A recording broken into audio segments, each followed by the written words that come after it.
Greetings, good everything, everybody. We are here, episode 225. 225. Because there's no place like home. I'm flipping it around because That's all every right. episode. Oh, that's so funny. I just got a book on that guy who wrote Seven. the movie Wait, I'll come back to it. Somewhere Over the Rainbow. What did I What? do with it? Well, the guy who wrote the lyrics and the guy who wrote the music are two different guys, but the guy who wrote the lyrics did a memoir, and I didn't have a copy of it until last week. I won't be able to find it right now. It's in the other room. But he's making that point. Because remember, Somewhere Over the Rainbow is not in any of Frank Baum's books. It's not in The Wizard of Oz. It's not any of the Oz series. It's in the lyrics. And when you talk about there's no place like home, well, anyway, that we've talked about that before. That whole metaphor, American exceptionalism, the farmer, the stupid farmer, the scarecrow, the hard ass working factory worker, the tin man who can't get a minimum wage, all that, the dying empire, the cowardly lion, of the British, all that, and then Sweet Dorothy, the white girl, the Caitlin Clark of the movie, or movie if you want to say it. But there's no place like home except Kansas and Iowa don't exist anymore. So, if they ever did, but there's no place like home if home is where we all get to come. What happens when you don't have a home? I guess we found out from the haters on the Supreme Court what happens. You don't even have the right to live. Okay, so we're just gonna go in. We're just gonna Oh, start. you said there's no place like home. What happens when you don't and I was referencing, that the Supreme Court basically said you can't even sleep in your car. It's not cruel and unusual punishment to arrest somebody sleeping in their car, as if people who are sleeping in their car want to sleep in their car. The lack of humanity that we are currently experiencing, and so many people, because I'm inconvenienced, I have to step over folk, and there are tent cities here and there's human feces there, and yes, all of that to me is a failure of government and a failure of people. But then you punish folk, and you compound their fracture, and you fine them and you incarcerate them for being poor and or mentally unhealthy, unwell. Who does that? Exactly. Well, is addiction a crime? The Supreme Court had decided, the federal courts had decided that it is not a crime to be addicted. And we'll talk about that at one of the cases that came up this term. Not addiction, but the other idea of a condition is to be. Let me just set the table. Good morning, everyone who's coming in. Yeah, on the good YouTube morning. side, and every place else. Let's do that. And we are talking about, there were 3 Supreme Court rulings that came down on a Friday, which is also intentional. There's one more to come regarding immunity for the highest office in the land. There was a debate on Thursday that a lot of people are consumed with. And as D.L. Hughley, I think, pushed out a tweet, if grab by the pussy and 34 counts of felony and the rape, sexual assault conviction, if you can forget that, we're gonna forget this debate. And I said, okay, that's fair. If people don't care about those things, why should we care about performance at a debate? And doesn't matter. So yeah, people don't care. People don't care, and we have to help people care, because when they do care, you said something before we went live. People are looking for places to be, to understand what's going on. Finally, it takes time to have attention. Nothing that has happened this term in the Supreme Court has been surprising. There have been a couple of mild surprises, but this is what they've been working for since the advances of the so-called civil rights movement of the 60s and 70s.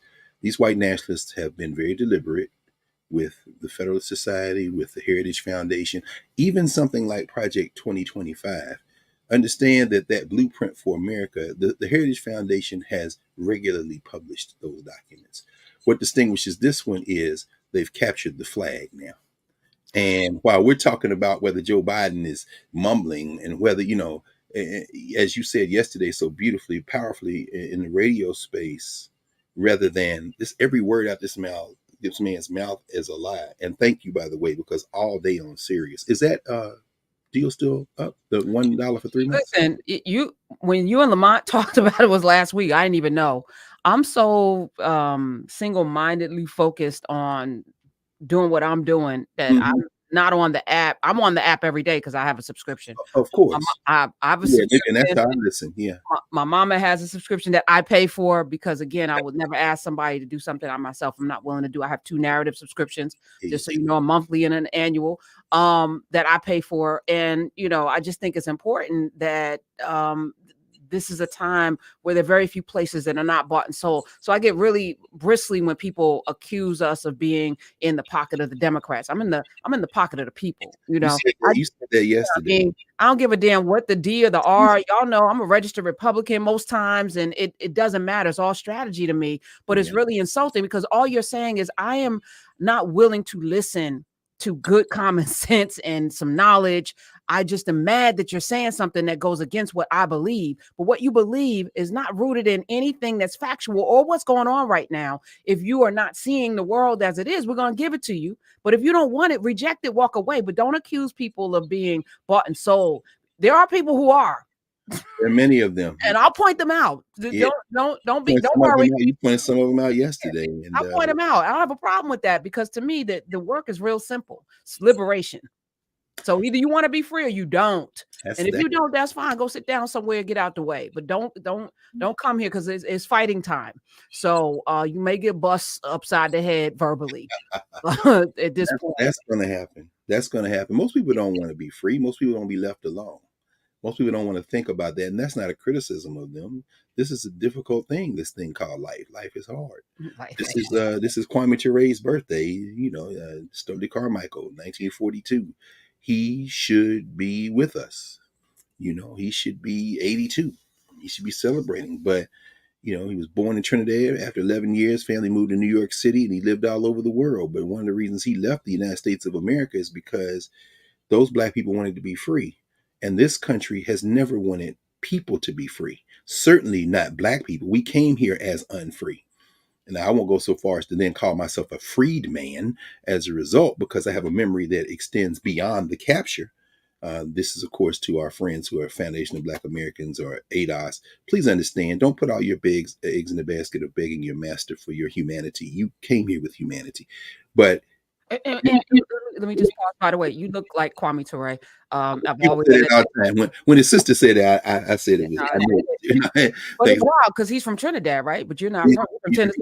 I mean, well, we both where else? So ain't no where the DNA came from, because the families are commingled. Yeah. And, so I say that to not disparage everybody. Listen, I'm a descendant 5 generations of Africans who were enslaved here on both sides of my family through South Carolina and Georgia. That I say, though, to say that if you have invested in something, you're not, you know, again, to be told that what you're invested in may be shaky is a hard thing, whether we're talking your God. I had a fight with somebody talking about, what do you mean books were added to the Bible? I'm like, Council of Nicaea, 2 eyes read, think. Yeah, I'm like, there's several books that they decided which books went in, which ones didn't. A group of men, you know, and who the hell playing games? Like, and I mean that specifically like that. But you want to get angry with people who even challenge the notion of something that you believe might be wrong. I'm of the belief, Dr. Carr, that everything that I've been taught is wrong. Everything. So I'm now, everything you've been taught. I've been therefore, let me go find out. You told me that, and that's fine. I love you. I don't like you. I love you. But either way, can I go look for myself now? I'm an adult. I just want to look. Not looking. You can't be allowed to look in a place where it's real shaky. Yeah, I'm descended from those who were captive, but they were descended from those who were not. And so I don't think that anyone should, you know what I'm saying? I don't think anyone should besmirch folk for the things that we know, but it's the question of then continue to grow and learn. And I will never, out of respect to those who were captive, who never wanted to be captive, I will never reduce my identity to a social structure that says who I am to them. So I'm not going to be a freedman or a slave or a descendant of a slave, because I'm not a descendant of a slave. I'm descendant of Hayward and Catherine Carr, who descendants of Thomas Hayes and Gussie Hayes, descendants of Haskell Carr and Della Carr, who were descendants of Ed King, and were descendants of Doc Hayes and Nancy Hayes. And they were descendants of Africans whose names I will never know. So I'm not going to be a freedman or a slave or a descendant of a slave. I'm descendant of Hayward and Catherine Carr, who descendants of Thomas Hayes and Gussie Hayes, descendants of Ed King, and descendants of Doc Hayes and Nancy Hayes. And they were descendants of Africans whose names I will never know. And so I'm not going to trace my identity based on labels that were given them from external factors, because Carr itself is not a name that came from Africa, but from Scotland or Ireland or England. And guess what? I am not descended from those people alone. In fact, the people who were not captive are descended from the first humans on the planet, as are the people who did the capturing. So let's be clear. Can we stop reducing ourselves to figments of other people's imaginations? And if we can't, that's fine. We still gonna fight for you, because you have the right to sleep on a park bench or in your car. And Clarence Thomas wrote separately yesterday. He wrote a concurrence, as he always does, because this man, whose whole being has been reduced to other people's imaginations, including the human he sleeps next to every day in Northern Virginia. We don't know that they sleep next to each other. Oh, well, that's true. We don't. The person who, at least he in public says, is his lifelong companion and co-conspirator, which is why he should have recused himself in the case that will be announced on Monday, which is whether or not Donald Trump should be disqualified, since his wife is a whole ass insurrectionist. And Sam Alito, of course, they're never going to recuse himself. Thomas wrote separately yesterday. He wrote separately in the case on the unhoused, on the Grants Pass, Oregon case versus Johnson. Clarence Thomas said, because the respondent's claims fall either way, the court does not address the merits of the Court of Appeals theory. Suffice it to say, we have never endorsed such a broad view of the cruel and unusual punishments clause, because both this court and lower courts should be wary of expanding the clause beyond its text and original meaning. In other words, Clarence Thomas's critique of the case that said that Grants Pass, Oregon has the right to criminalize being unhoused, Clarence Thomas's critique is, yeah, go for it. This bastard. I'm sorry, is that allowed? I guess we'll find out, because the other case they haven't decided yet is the Texas and Florida case, which is basically a First Amendment case. Do social media platforms have First Amendment rights? And if they do, can they be curtailed? So I'm not sure you can say bastard on Google's platform, but I've already said it. It's not an issue yet on Knarrative and Nubia, but as you pointed out earlier this week, when they basically made Jon Stewart's catalog go poof, and before that, when they switched the master switch friends, how long have we been talking about this, Prof? Listen, when it happened, I clutched my pearls, because I said it, and so it begins. But it always has, right? At the point when this stuff is happening, it's already been teed up. You know, those who golf, you may take your little binoculars to see the distance, right? That you have to go. You're going to go check to see which club you're going to use before you actually get to the tee, before you actually strike the ball. In this instance, they have already set the table. Yeah. And they did test pilots in Texas with gerrymandering, and let's see if we can actually have an apartheid state, which has more Black people than any state in our union. Let's see if we can marginalize these Black people into the one little tiny district and give them no power whatsoever. Can we do it? Will they let us do it? The answer is yes. Okay, well, let's see Florida. Let's put up, let's see what happens there. Louisiana, let's see what happens there. And they've been poking and poking. Let's prop up Moms for Liberty. Can we ban these books? Will people be in the street the way they were with George Floyd? No, it's not as important that they lose all their rights and freedoms. Right. So, okay, let's see what else we can get away with. So they ban books. They've now put the 10 Commandments in schools, mandated in Louisiana, right? They have now put the Bible. You have to teach the Bible, I think. That's Arkansas. Yeah, Oklahoma. Oklahoma of all places. Home of Black Wall Street. Black Wall Street. You now got to learn the Bible. And I said, whose version? Whose version of the Bible? And which denomination? Is it going to be Methodist, Catholic? What? Any Bible. So the teachers, do we trust the teachers to teach the Bible? Like, who's going to teach it? But this has nothing to do with the Bible. This has everything to do. Yeah, go ahead. Everything to do with everything to do with indoctrinating people in a way of knowing so that you can control them. Absolutely, right? And so now everything's digital. Got to be digital. And then we're going to pull the plug, flip the switch, turn off the lights. Now you won't even have access. I was telling you, I was looking for pieces. I was at 16 years at the New York Daily News, wrote some amazing pieces I can't find. And so that's going to be a mission of mine, to collect my entire catalog of things because it wasn't anything. Once it's done for me. I'm always looking ahead. But the importance of sitting and going back for all of us and having physical copies and having ways that we can access, like you said, when they flip the switch, you got a whole library. You're going to keep working. Even this, I had to buy several hard drives so that I can make sure we have the video content, no matter what platform we're on. We will always have the 225 episodes of this and Meta Nature and Dr. Sunyata and Dr. Narissa and everything is going to be cataloged because I'm going to have hard copies of everything. Yeah, I was thinking about that. I'm wondering if in that specific issue, the specific issue of your writing, your columns, I'm wondering, well, you probably already checked the New York Public Library, didn't you? No, I haven't.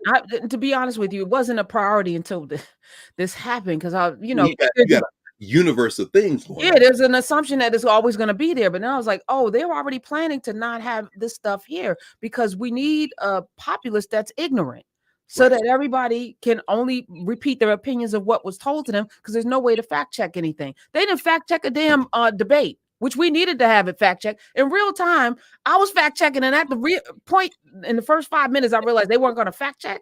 I'm like, why am I watching this? What is the point of us watching when no one's going to challenge the lies that are being told, and they're blatant lies, like babies, they're killing babies, putting to the side after they're born to see what to do with them. I was like, y'all not gonna say anything? Just let that go. Okay. This is wild.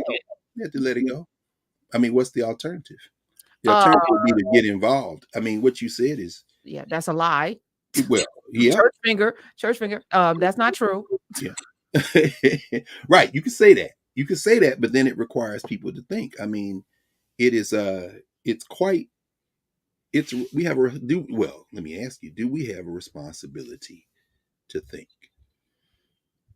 I mean, like to think deeply. We know life is going on. Yes.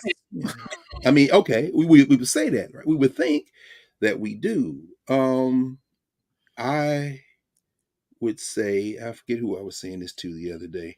It was like, our people have the ability to do everything we need to do.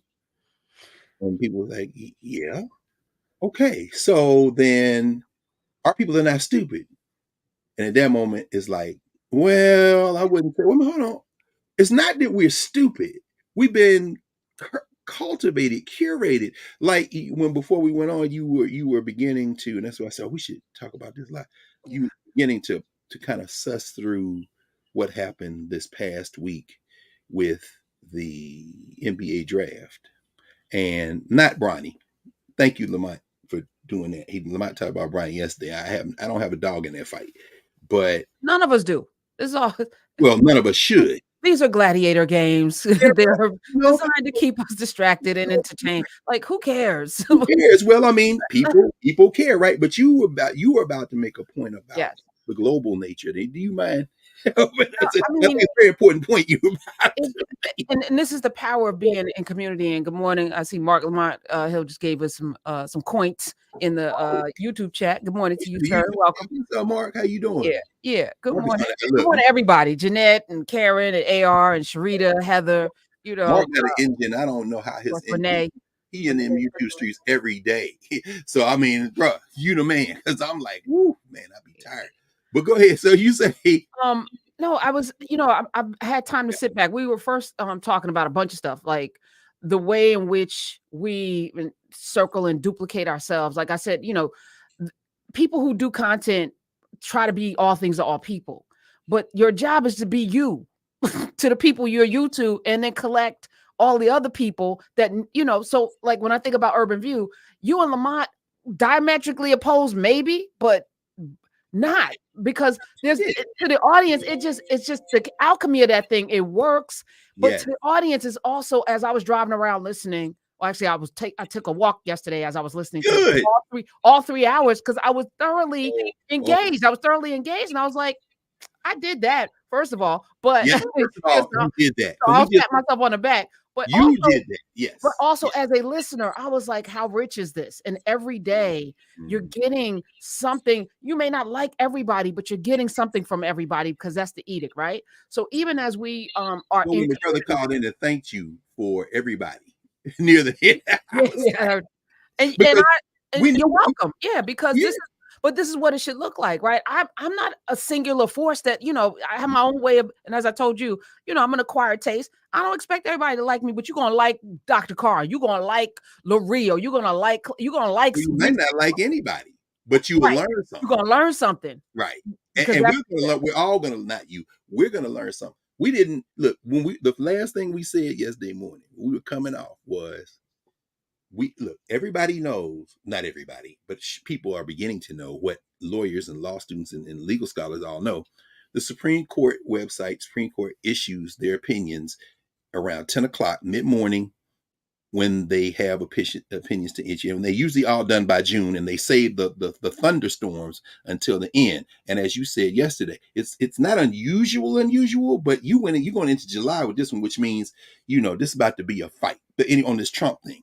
But we said going off the air that they're going to drop this. And so who better to pick that up than Lurie when they put that houseless thing on? You laid that out. I mean, it comes straight. And then by the time y'all came in on the evening, people were flocking. I know they don't keep numbers, but I'm just thinking to myself, how many people are looking for this island in this arc? I learned this week that they do keep numbers. And really, and you know what? I'm sorry. I should have. Here I am. I learned that violating the own rule of pay attention. Of course they can. But you just learned. You can't. I just learned. Architect, you that we have numbers. No, and it was like, you know, to know something is one thing, but to know that we Urban View eclipse CNN. Like that's why they ain't said nothing. Van, stop crying on TV. It's not attracting no eyeballs. It's attracting a lot of vitriol. I know that's your friend, but every time you weep, brother, you lose a few of us and you don't gain none of them. So let's be clear. No. He does gain them. They love him. I'm gonna tell you some stuff off mic, but they love him. They love him. I remember when Van didn't have the faith. I mean, me and Van go back. He was at Vanderbilt. My brother was at Tennessee State. I'm talking about when they was young bulls in Nashville. So this goes way back. You know, Van could have, you know, and eventually he got the memo. Van, I ain't mad at Van. Van is my friend. Van is cool, but being friends ain't about survival. So, you know, Van eventually got his hair straight. I mean, apparently he went to some version of the same barbershop that Wesley Hunt and Congressman Byron Donalds were in the other day. Can you imagine all those brothers sitting in barbers' chairs and everybody caught a fade and there was no clippers and no barbers there because y'all got faded by a white man who called in to basically call y'all slaves? Byron, everybody saw you look at Wesley Hunt. Man, is it worth it? It must be worth it. What is it? The check? Is your wife going to be the Secretary of Education in the Trump administration? No, let me just say that. Because he's irrelevant, but not. Because again, in those rooms, when they think about Black leadership, that's the name that they all repeat. And that's why that's why we all must be very vocal. We can't let that happen. So, you know, I literally jumped on a grenade to make sure that didn't happen, right? So if I get blowed up, I don't know, but I'm, you know, it's like not on my watch, you know. So if something strange happens, you'll know why. But yeah, no, but again, on the chessboard, we're just pieces to them, right? So they're moving folk around to preserve their power, and if it's disruptive, which we are, it's a problem. So how do you deal with a problem? How do you deal with a problem that is impeding what you need to have happen, which is a smooth road? You don't want any obstacles, but we have to always be obstacles and speed bumps and all kinds of things. Good trouble is what they call it, right? So I'm committed to that no matter what, you know, to the end of time. But you just distracted me with this Van Jones thing because now I got 50. No, you talking about numbers. We're talking about numbers. And we have numbers. But beyond that, we have numbers because we have numbers, right? So I've always kind of looked at the landscape as I don't need 1 million followers. I just need 1,000 people maybe to buy into what we're doing, and then they're gonna go tell 1,000 people, you know, individually, and then those people tell 1,000 people, and then we have millions, right? that's how we get there. And it's through relationship. It's not through any thing that I'm doing, donkey of the day, whatever. It's haha. It's none of that. It's the work, right? So every day you're being fed, you're like, hey, this is good. And some of y'all are being very aggressive with the people in your lives. They'll hear it or they won't, but you got it.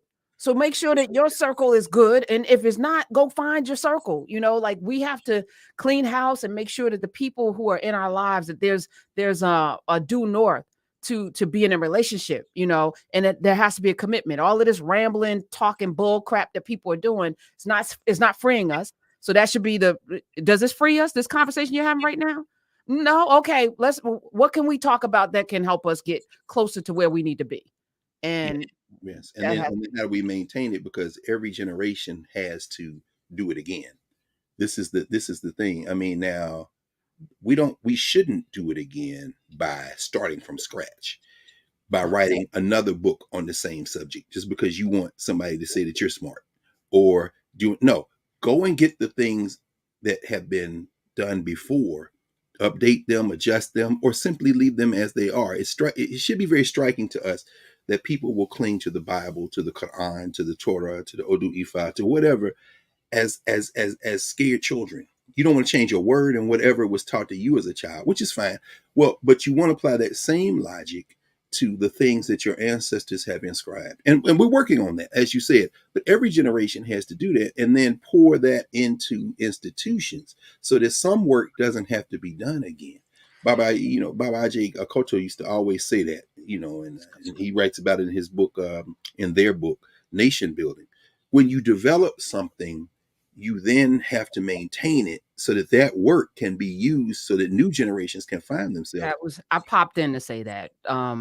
Even as you think about Jesus, who spent all of those years in Egypt learning at the feet of masters, Socrates, who came into Africa learning at the feet of masters, Plato learning from, it's your job is to learn so that you can teach, right?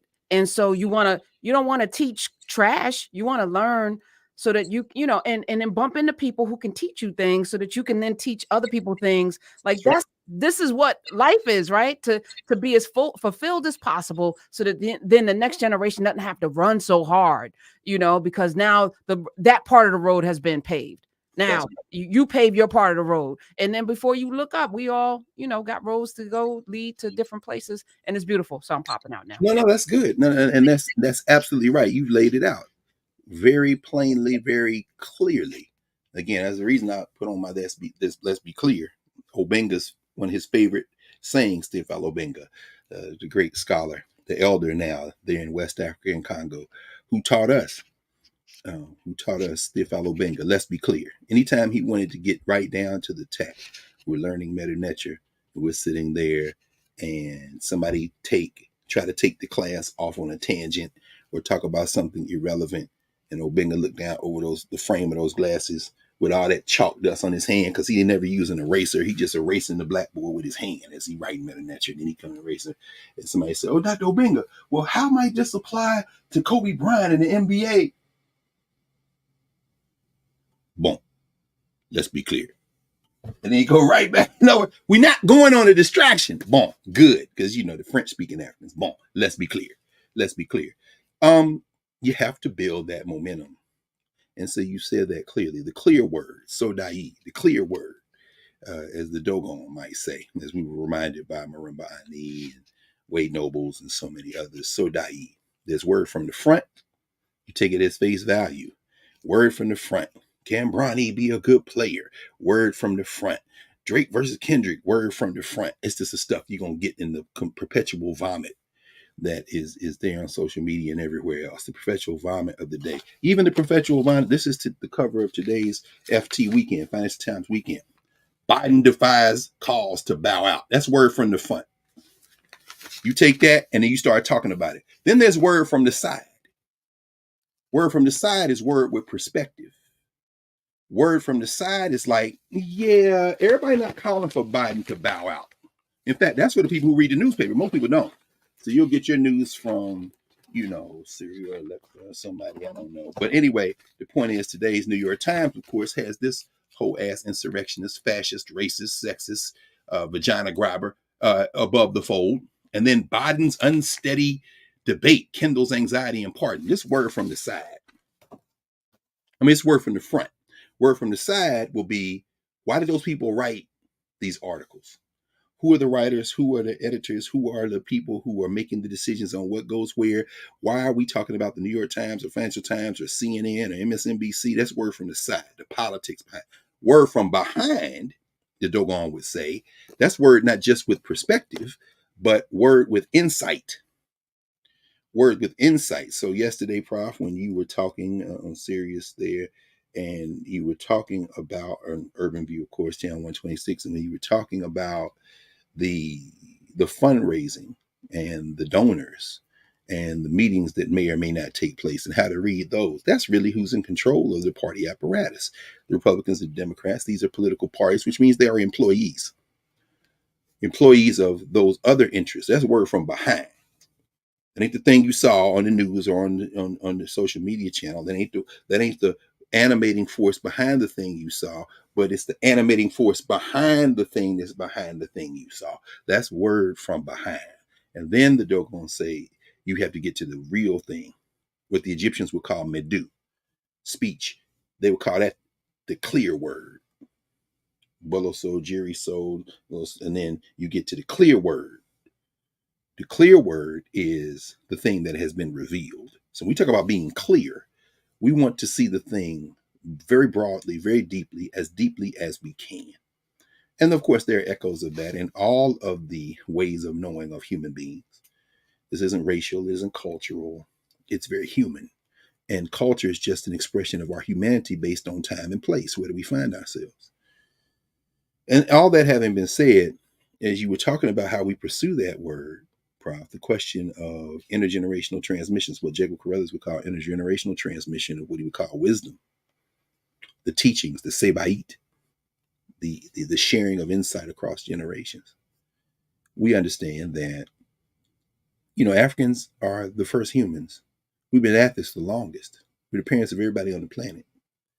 And the more you take the time that has been granted us to sit still and be in community with what we've been able to discern, perceive, and transmit, because most of what we perceive we're not able to transmit.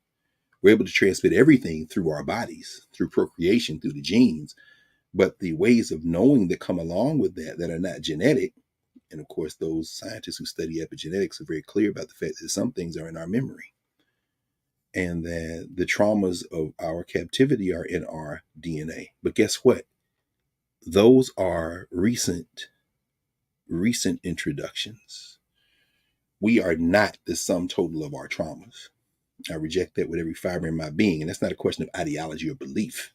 Obinga would always talk about, he always talks about, what you know by reason, what you know by inquiry and thinking. In other words, what you know by opinion, what you know by your experiences and developing something out of that in terms of perspective. And then what you know by faith, what you know because you just kind of feel it, and you kind of, which often is engendered by, quite frankly, opinion, sometimes from reason. But the point is this: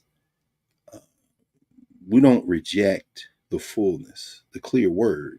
And as you were talking about that transmission process through which generations come to seek and know, and then pass it on through building relationships across time and space, so that as we do what we all will do, which is expire in these physical forms, these generations before and after are linked through our institution building. It made me think about how those things manifest. I mean, these three Africans, as I talked about a couple of weeks ago, and before that, all the time, in here, Asa Hilliard, Larry Williams, and Mama Nia Damali, two ancestors, and the sister who is the owner and operator of Medu Bookstore in Atlanta. The Teachings of Tao Tep, the oldest book in the world. When they put this book together in 1987, they were not translating the ancient Egyptian hieroglyphs with the facility that would allow them to do direct translations. So what they did was take the texts that they had available to them and put them in a place with a lens, with a way of knowing. This is a moment of cultural meaning making, but they're engaged in movement and memory to connect how we do what you've described, Prof, very clearly for a new generation. So taking a text that we will see when we go to Kemet next, next month, it'll be July in a minute, in August, and looking at how those things can be passed on from generation to generation. And they begin this short book, very short book, The Teaching of Ptahhotep. This book is, the text itself is less than 40 pages. And they talk about how this papyrus, that this text of Ptahhotep basically translates, by the way, Ptah is one of the manifestations of the Medu of God, Ptah. You like Ptah, Ra, Amun. Ptah, you can translate that loosely, and here is God or divine, God's Hotep, peace, God's peace. Ptahhotep. They talk about the papyrus. Ptahhotep was an official in the court of Isi, the pharaoh. We will go into when we go into one of the pyramids when we are in Kemet. You'll see the person that he worked with. You'll see, and we'll go to Ptahhotep's tomb as well. And so they write that the earliest incomplete instruction text from Ptahhotep that survives, the earliest incomplete instruction text that survives, period, are the instructions to Kagami, a vizier who served both Huni and Seneferu of the 3rd and 4th dynasties, respectively. Seneferu, and I don't want to get into this because I'll just mention it here by way of where I'm going with the main point. I'm just doing this to give a little context. What we're talking about, Seneferu is the great builder. Seneferu in the 4th dynasty, you're talking about close to the third millennia BC, so to speak. It's about 5,000 years ago. We'll see the Bent Pyramid, the Red Pyramid. We go to Dashur and Medun. You'll see Seneferu's technicians perfecting what eventually become the big pyramids that everybody's seen on the Giza Plateau. So the Hufu, Hafre, and Menkaure, those big pyramids everybody sees. The Great Pyramid, yeah, there was a lot before that. Thousands of years of work before that, quite frankly. And then in the age of Seneferu, the great architect, with all of the women and men around him that worked to develop that architecture, you'll see those. This is the period where you have the earliest, what they would call Seba'it, or instruction text, that comes, followed by the instructions of Hardajef, the prince for his son, Abre. Hardajef was the son of Khufu of the 4th dynasty. Khufu does that first pyramid. The Greeks call him Cheops, for those of you who go through the Greek, but we don't do that. Once you know better, you do better. Let's be clear. However, these instructions are very short and are incomplete. So the oldest complete set of instructions is the 37 teachings or instructions, or Seba'it, of Ptahhotep. That makes the instructions of Ptahhotep the oldest textbook in the world. That's what we're holding here, the oldest textbook in the world. And of course, the first instruction is, do not be proud and arrogant with your knowledge. Consult and converse with the ignorant and the wise, for the limits of art are not reached. No artist ever possesses that perfection to which she should aspire. Good speech, Medu Nefer, is more hidden than green stone, emeralds, lapis lazuli. Yet it may be found among maids at the grindstones. That, in other words, everybody got something to say that is very valuable. You have to listen, said Jim in the ancient Egyptian. So this is not what this morning is about, this afternoon, this evening, wherever you're viewing this, and later on in the week. I just wanted to mention that because this is the best we could do in the 80s. The 1980s, not even the 1980s BC. We could do a lot better back then. This is disruption. This attempt to destroy our ways of knowing by these social structures failed because these Africans continue to study and recover the momentum of their memory. Now let's fast forward a little bit. This is why I'm mentioning this, because institutions matter. Building on that, developing on that, and as our skills developed and built, let's go forward. 1987, 97, 07, 17. 30 years later, 32 years later, the Shem Shubak, the companions. We talk about the way of companions, Aikwe Arma. Aikwe Arma pulling together those who could do translations now. Because now we've gotten deeper into the study of Medu Neter, of hieroglyphs. And as Mario Beatty, as Dr. Beatty walked us through in Ohio when we were there a few weeks ago for the Martin Delany annual Martin Delany ritual, they were grappling with the question of Egyptian language and recovering this in the 19th century. You understand? And so, in addition to the languages that they were told they needed to learn, I'm talking about these formerly enslaved Africans, these formerly captive Africans that people are talking about being the descendants of without really being in conversation with them. using them almost like a cosplay cover. I think too many people. If you want to be a descendant of someone like William Sanders Scarborough or Kelly Miller, then you should probably sit with them and see what they were grappling with. Hosea Easton. If you want to be a descendant of Mariah Stewart, if you want to be a descendant of those who came out of captivity or were those who were connected to those who were in captivity at the time, David Walker, then you must understand Araminta, Harriet Ross, as we know as Harriet Tubman. If you want to understand Freddie Douglass, if you want to understand Martin Delany, then you have to understand what they were doing as well. Because if you're going to claim to be descendants of them, then you have to sit with them. Or unless you really are going to disrespect them by not listening, by violating the first rule of the oldest textbook in the world. Good speech can be found everywhere. It should at least be listened to, whether you reject it or accept it. Well, Martin Delany was grappling with ancient Egyptian hieroglyphs in the 1880s, in 1870s, when he wrote The Origin of Races and Color. I'm looking over there at the book, and I'm not going to get up and get it. But he's grappling with that. And Mario was walking us through how he grappled with the language. Well, this isn't the 1870s anymore. We are in the third decade of the 21st century by Western marking.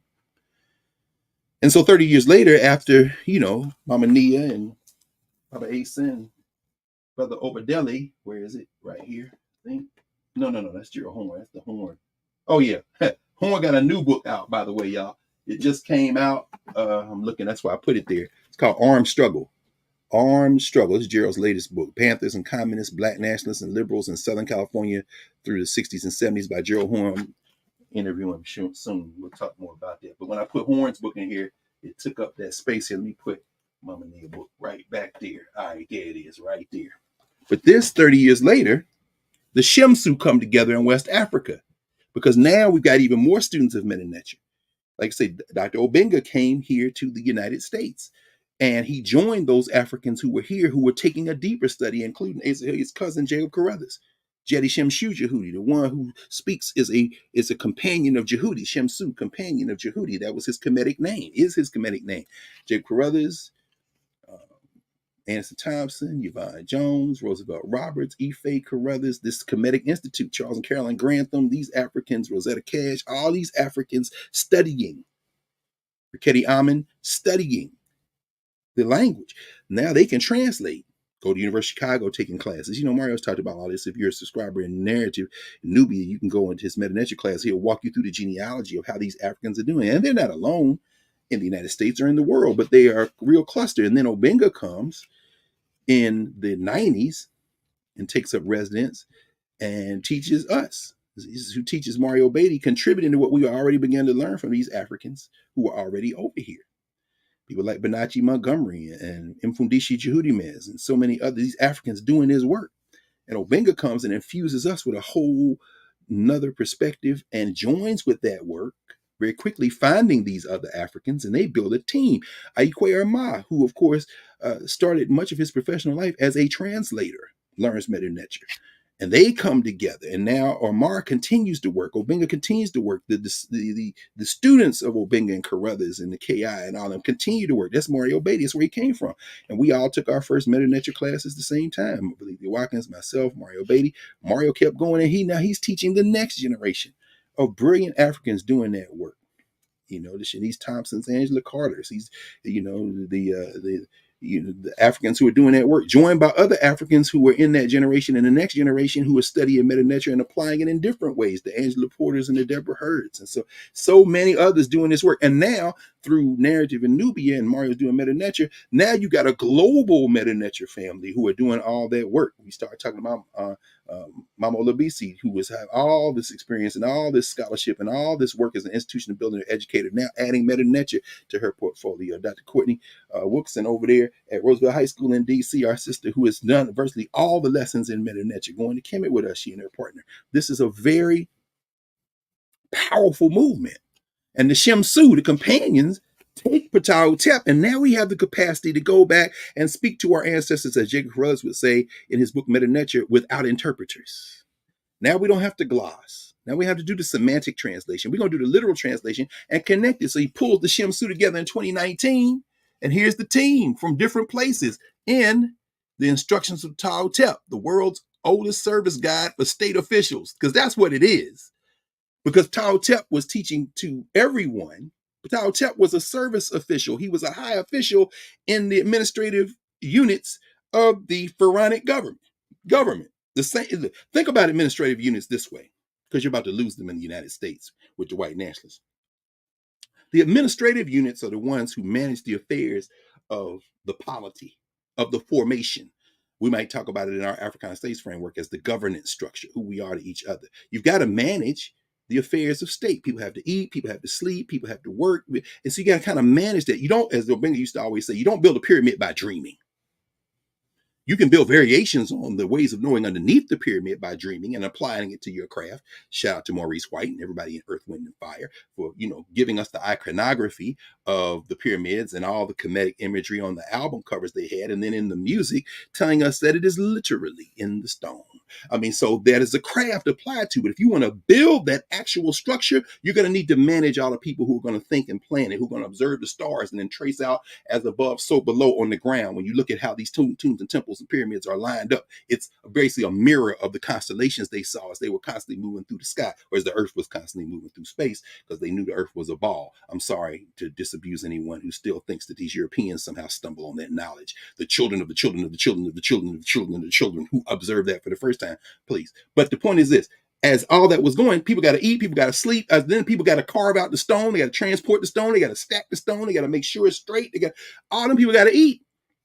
Administration, they got to make sure the food isn't spoiled. That would be like the Food and Drug Administration of antiquity, I suppose, if you want to project this foolishness back into time. They got to make sure that the traffic is all, so you got to have, some version of the Federal Aviation Association, I suppose. They got to make sure that everything's transmitted back and forth. All the messages are done. So I guess there's an FCC, I suppose. You got to make sure that people are compensated in time and whatever the polity considers to be valuable, the things of value that can be traded. I suppose that might be the Small Business Association, because you got people who are obviously selling their wares as well, trading and exchanging their wares. That might be the Federal Trade Commission, FTC, people are engaged in that. And then you got to have people who manage the affairs of the people who got labor disputes, because they're going to be labor disputes. I mean, ain't like Moses working on the thing, he killed somebody. We're not going to get into all that. But I mean, I suppose that might be the National Labor Relations Commission. I don't know. Anyway, you got an administrative state. This is what Clarence Thomas and Sam Alito and their friends are trying to destroy. The thing they went to law school to plot on how to destroy. Shout out to the Federal Society and the Heritage Foundation. But we're not talking about a devolved settler colonial class state like the United States of America and basically all the Western states at this point in terms of their former colonies. We're talking about classical humanity. Not talking about the Greeks or the Romans either. We're talking about empires. We're talking about the Egyptians. Something we know very little of. Something we think we know something of because Yul Brynner put some cloth on his head, and every Easter Sunday people used to sit down and watch the Ten Commandments. You don't know a damn thing about Egypt if you're watching that shit. Or for that matter, when you're watching the recent movies that do it, when you're seeing Christian Bale walking around as Moses. You don't know anything about Egypt. You understand? You got to listen to the ancestors without interpreters. So when the Shemsu come together in 2019 to publish the instructions of Tao Tep, it's no longer just a gloss and a sitting with and a convening with the ancestors and then putting it on your word. It is a literal line by line translation in 1, 2, 3, 4, 5, 6, 7, 8, 9, 10, 11, 12, 13 different languages, most of them African. Line by line, from the glyph to the transliteration, meaning what these glyphs mean in terms of their sound representation, into the languages, into Zulu, into Yoruba, in fact, let me just name them right quick so you can understand what we're talking about. Into Akan, Arabic, Bambara, English, French, Hausa, Kikongo, Kiswahili, Portuguese, Pular, Wolof, Yoruba, and Zulu. It's the team that did it, because you can't do it by yourself. Look at that. Look at that team. You see a team right there? That's a beautiful team right there. There's Yo Pareka, who's actually going with us. He did the French. Yo Pareka's going to Kemet with us, by the way. You see all these different people doing their work?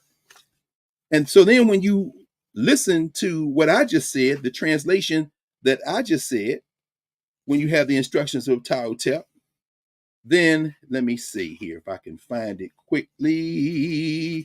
And then we're going to go on because, oh man. No. Let me see if I can find it. Do not inflate your heart. Yeah. So do not be arrogant with your knowledge. That's how it was translated when we didn't have the glyphs at our command yet. That same line Ia, ib, ek. Ib means heart. Ikher, reket, ket. You see there? You see the glyphs there? That translates, if you go down, those of you know these languages and go, it says, do not inflate your heart because of what you know. Oh, do not be arrogant with your knowledge. Okay, that's filtering it through Shakespeare and, Toni Morrison. That's through Christopher Marlowe and, Hemingway. That's cute. It's functional to a way.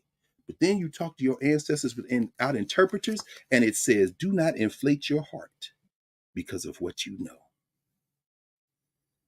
The beauty of this language is unsurpassed, friends.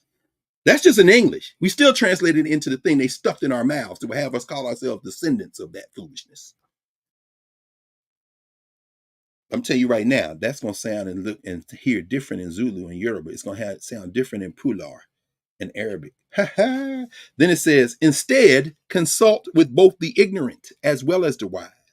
No one attains the limits of skilled competence. There is no artist who has achieved perfection. Excellent discourse is harder to find than green stone, yet may be found among women at the grindstone. Not maids.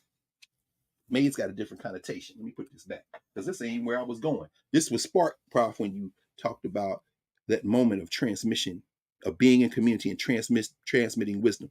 What I just put back on the shelf was first thought and spoke over 5,000 years ago. There was no Europe.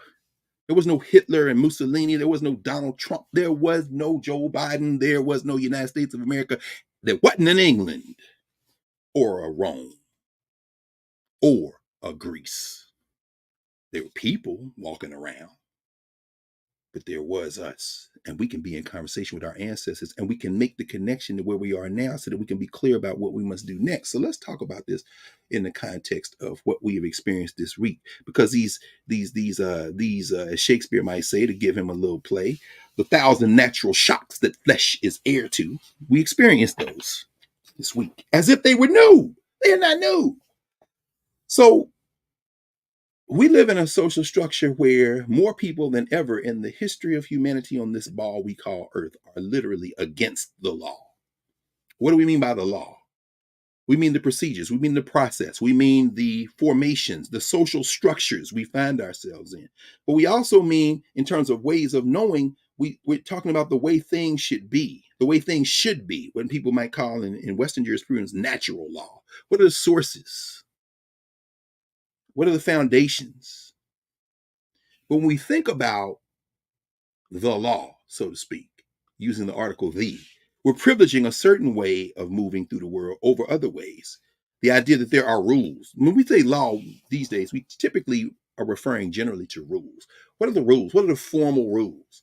I was thinking about this when the case came down yesterday, the unhoused case, the Grants Pass, Oregon versus Johnson case yesterday morning. And I often quote this with my former students, well, not the former students now, former co-learners, Shimsu. Let me use the word students. When we're in narrative, when we're in Nubia on Mondays in office hours, and we're in spaces where we're sharing and having conversation with each other, that's a Shimsu area. We're fellow travelers. We're companions. We're learning with each other and from each other. And every Monday night is just so powerful, including this past Monday night, which was so powerful that, I'm still sitting and resonating with that.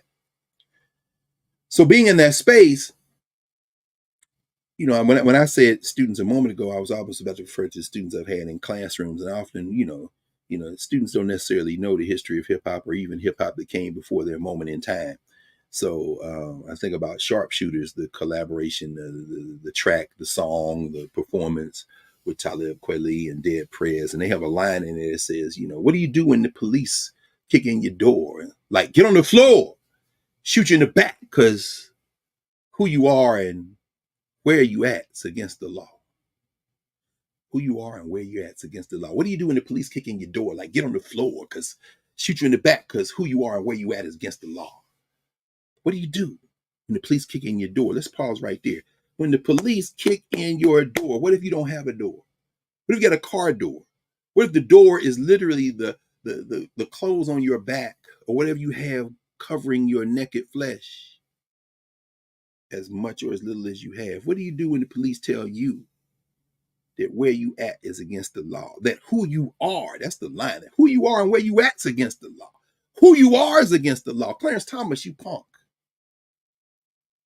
You punk, cared for by your family. You call yourself your grandfather's son. Yeah, really? Really? Well, the climate's a lot milder in Pinpoint, Georgia, I suppose, in Savannah, Georgia.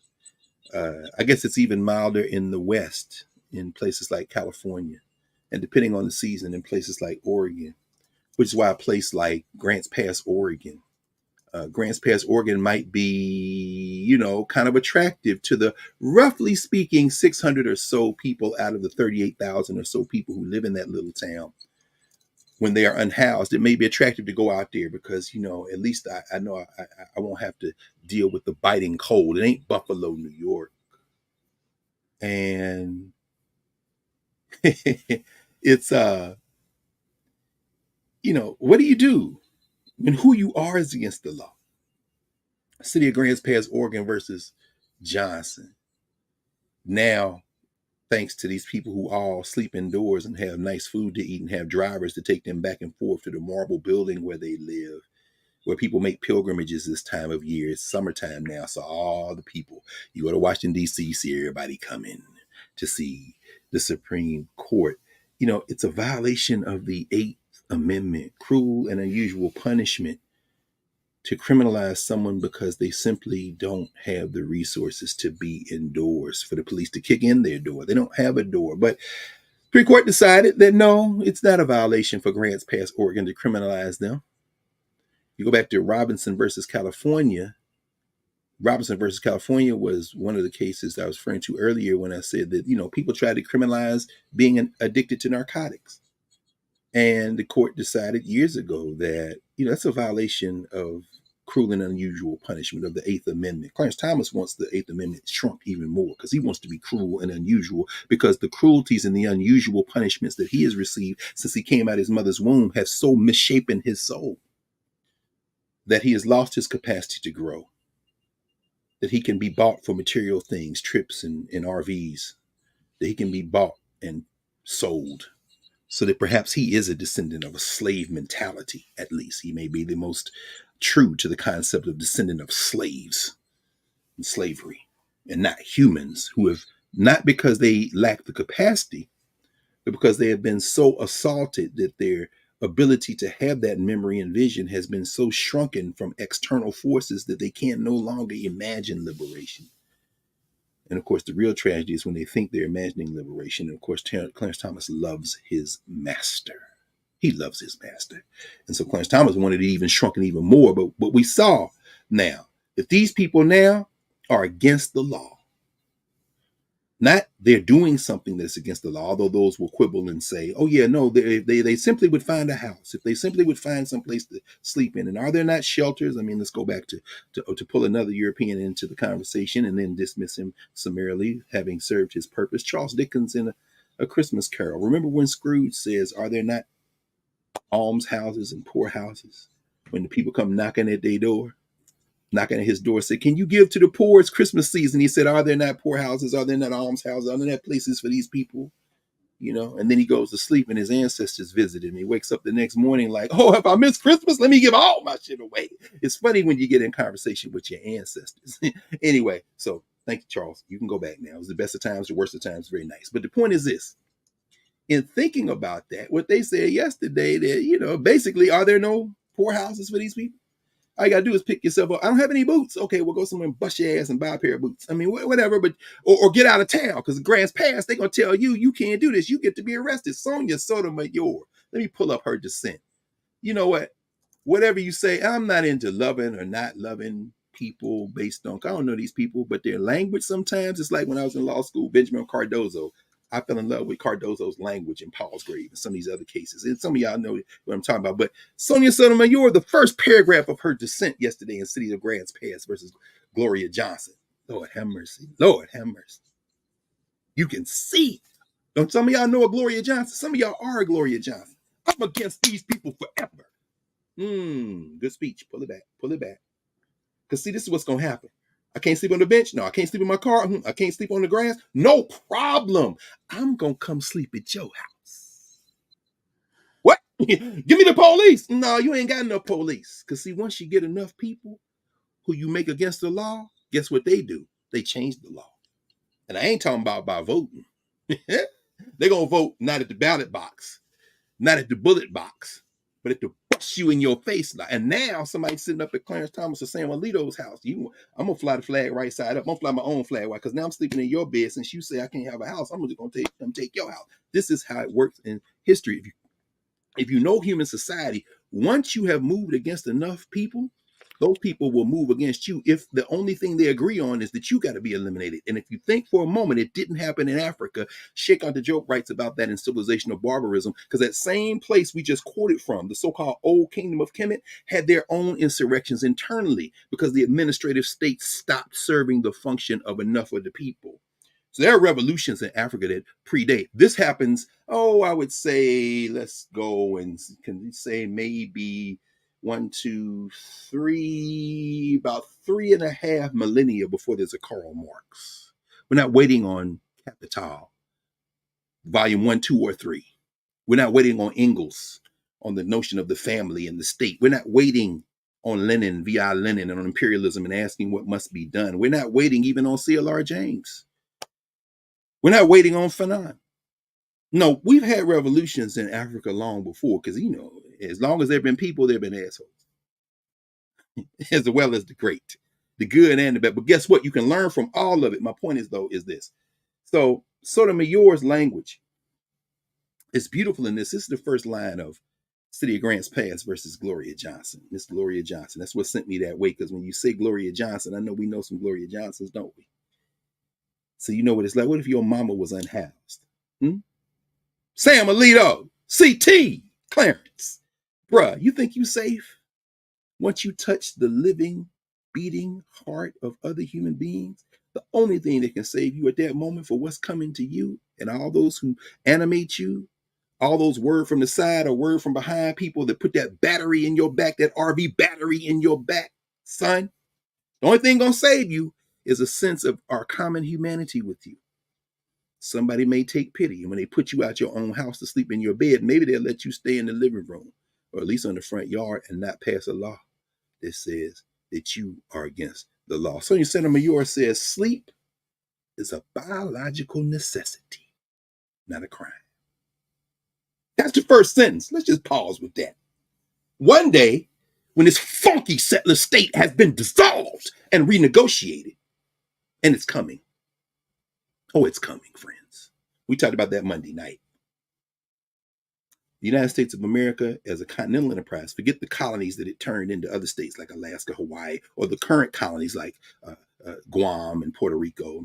Puerto Rico, pause, let us raise the name of the great Puerto Rican who made transition yesterday, the great Orlando Cha-Cha Cepedez, the baby bull, San Francisco Giant, World Series with the St. Louis Cardinals. Just want to mention him because to the day he died, that Afro-Latino proudly flew the flag of Puerto Rico. Cha-Cha Cepedez, who was a teammate of Willie Howard Mays. These Giants getting up out of here. Everybody seemed like they getting up out of here. Of course, that's what happens. We all got to go that way. And he lived a long life. Now he passes it on to the next generation. Cha-Cha Cepedez, the great Puerto Rican. But the continental United States is not its colonies, including, some colonies on the mainland like Washington, D.C. But from the Atlantic to the Pacific, from Canada to Mexico, that square we call United States of America, more or less, is bigger than Europe. And you know how many countries are in Europe?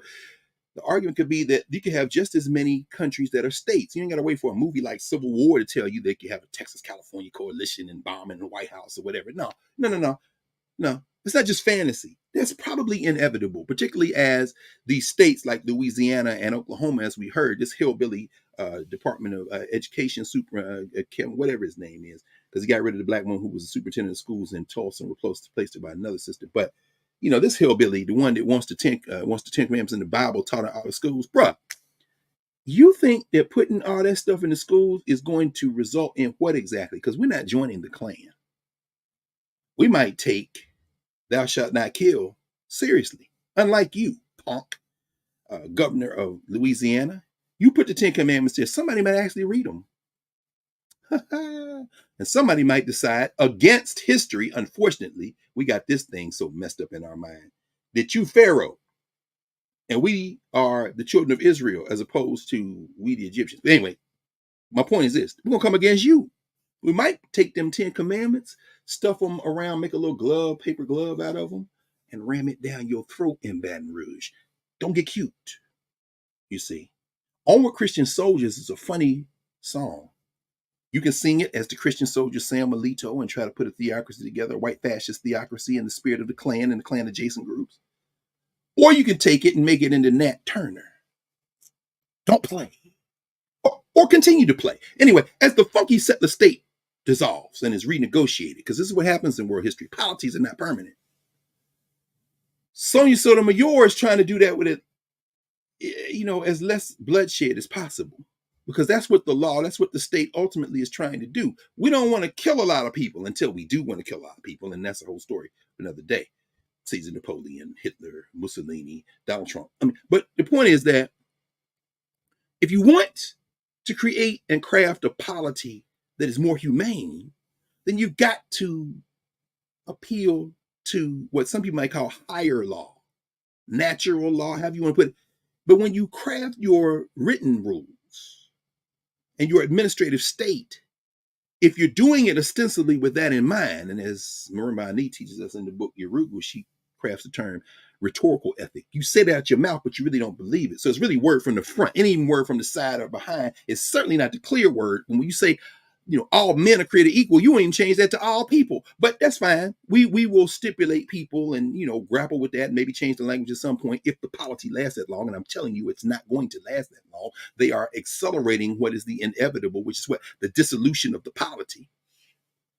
Sonia Sotomayor trying to hold on. Sonia Sotomayor says sleep is a biological necessity, not a crime. In that first paragraph, she continues and says, for some people, sleeping outside is their only option. For City of Grants past jails and fines the City of Grants past jails and fines those people for sleeping anywhere in public at any time, including in their cars, if they use as little as a blanket to keep warm or a rolled up shirt as a pillow. Supreme Court justices draft their own opinions, but often their clerks will draft the first drafts, relying on notes from the justice and back and forth. I want to know who wrote the first draft of this language we're hearing right now. I want to know the back and forth because it's plain language, it's clear language. I'm going to read it one time through and keep going. She says, sleep is a biological necessity, not a crime. For some people, sleeping outside is their only option. The City of Grants passed jails and fines those people for sleeping anywhere in public at any time, including in their cars, if they use as little as a blanket to keep warm or a rolled up shirt as a pillow. For people with no access to shelter, that punishes them for being homeless. That is unconscionable and unconstitutional. Punishing people for their status is cruel and unusual under the Eighth Amendment. And then she cites Robinson versus California, 370 U.S. Court 660, 1962. When you see U.S. in a citation, that means United States Supreme Court, to be distinguished from the federal district courts or the federal courts of appeal. When you see U.S., the volume 370, U.S. means Supreme Court, page number 660. Robinson versus California. That's the case where they said, if you're an addict, addiction, you cannot criminalize it. You understand? So there we are, except it doesn't violate the Eighth Amendment according to the white nationalists, according to the Christian soldier, Alito, according to the wholly owned subsidiary of Harlan Crow, Clarence Thomas, according to Mr. Balls and Strikes, John Roberts, the handmaid, Annie Comey Barrett, Justice Neil McConnell Gorsuch, and Beer Kavanaugh. It is not violative of the Eighth Amendment. 3 of those people put on the bench by a man who lost the popular election in the United States of America. But the Republicans have lost every popular election in the United States of America in the living memory of damn near everybody in these rooms here in YouTube and in Nubia all over. But because of the Electoral College, because of the white settler apparatus that enables a permanent white minority rule until it is fundamentally renegotiated, they're able, and within those polities called states, the gerrymandering process that is now completely off the hook because of this same Supreme Court, because of the word from behind the money in politics, John Boy Roberts and his friends in 2010 in the United States Supreme Court case of Citizens United have been able to wash over people like a storm. The kind of money, when combined with radical gerrymandering, which takes place, as they say, on both sides, on all sides, Democrat and Republican in New York State, they gerrymander to make, as Larry Daniels Favors walked us through this week, they gerrymander to make Jamal Bowman's district less black and brown enough, going from a third to a fifth or so. So you combine that with more money than God, you can wash him out of that district. And then you turn your attention to St. Louis and Ferguson to see if you can take out Cori Bush. Go ahead. What the hell do you think is going to happen when people have nothing to lose? Let's dance. So in that process, the money that was unleashed as a result of Citizens United, it's already there, but now it's been just insanely accelerated. So that billionaires like Sheldon Aderson's widow, hardcore convicted racists, and by convicted, I mean conviction of their beliefs, not convicted in the court of law, because we're the ones who are against the law. Please understand, we were brought into this field of perpetual violence called United States of America as illegal human. We were not human. We'd fallen outside the law, against the law. I'm not descended from being against the law. And I'm not pleading for my humanity from someone to restore humanity that I had when I came here. Understand the fundamental conceptual flaw in the idea that you can somehow convince a polity that is literally constructed on your non-humanity to somehow grant you humanity, because that would mean the dissolution of the polity. Maybe that's what the argument is. In fact, I think about it, the more I think about it, the more I think that that probably is the argument. But here's the problem with that. Fundamentally, the way of knowing that led to that, the renegotiation will probably displace the way of knowing.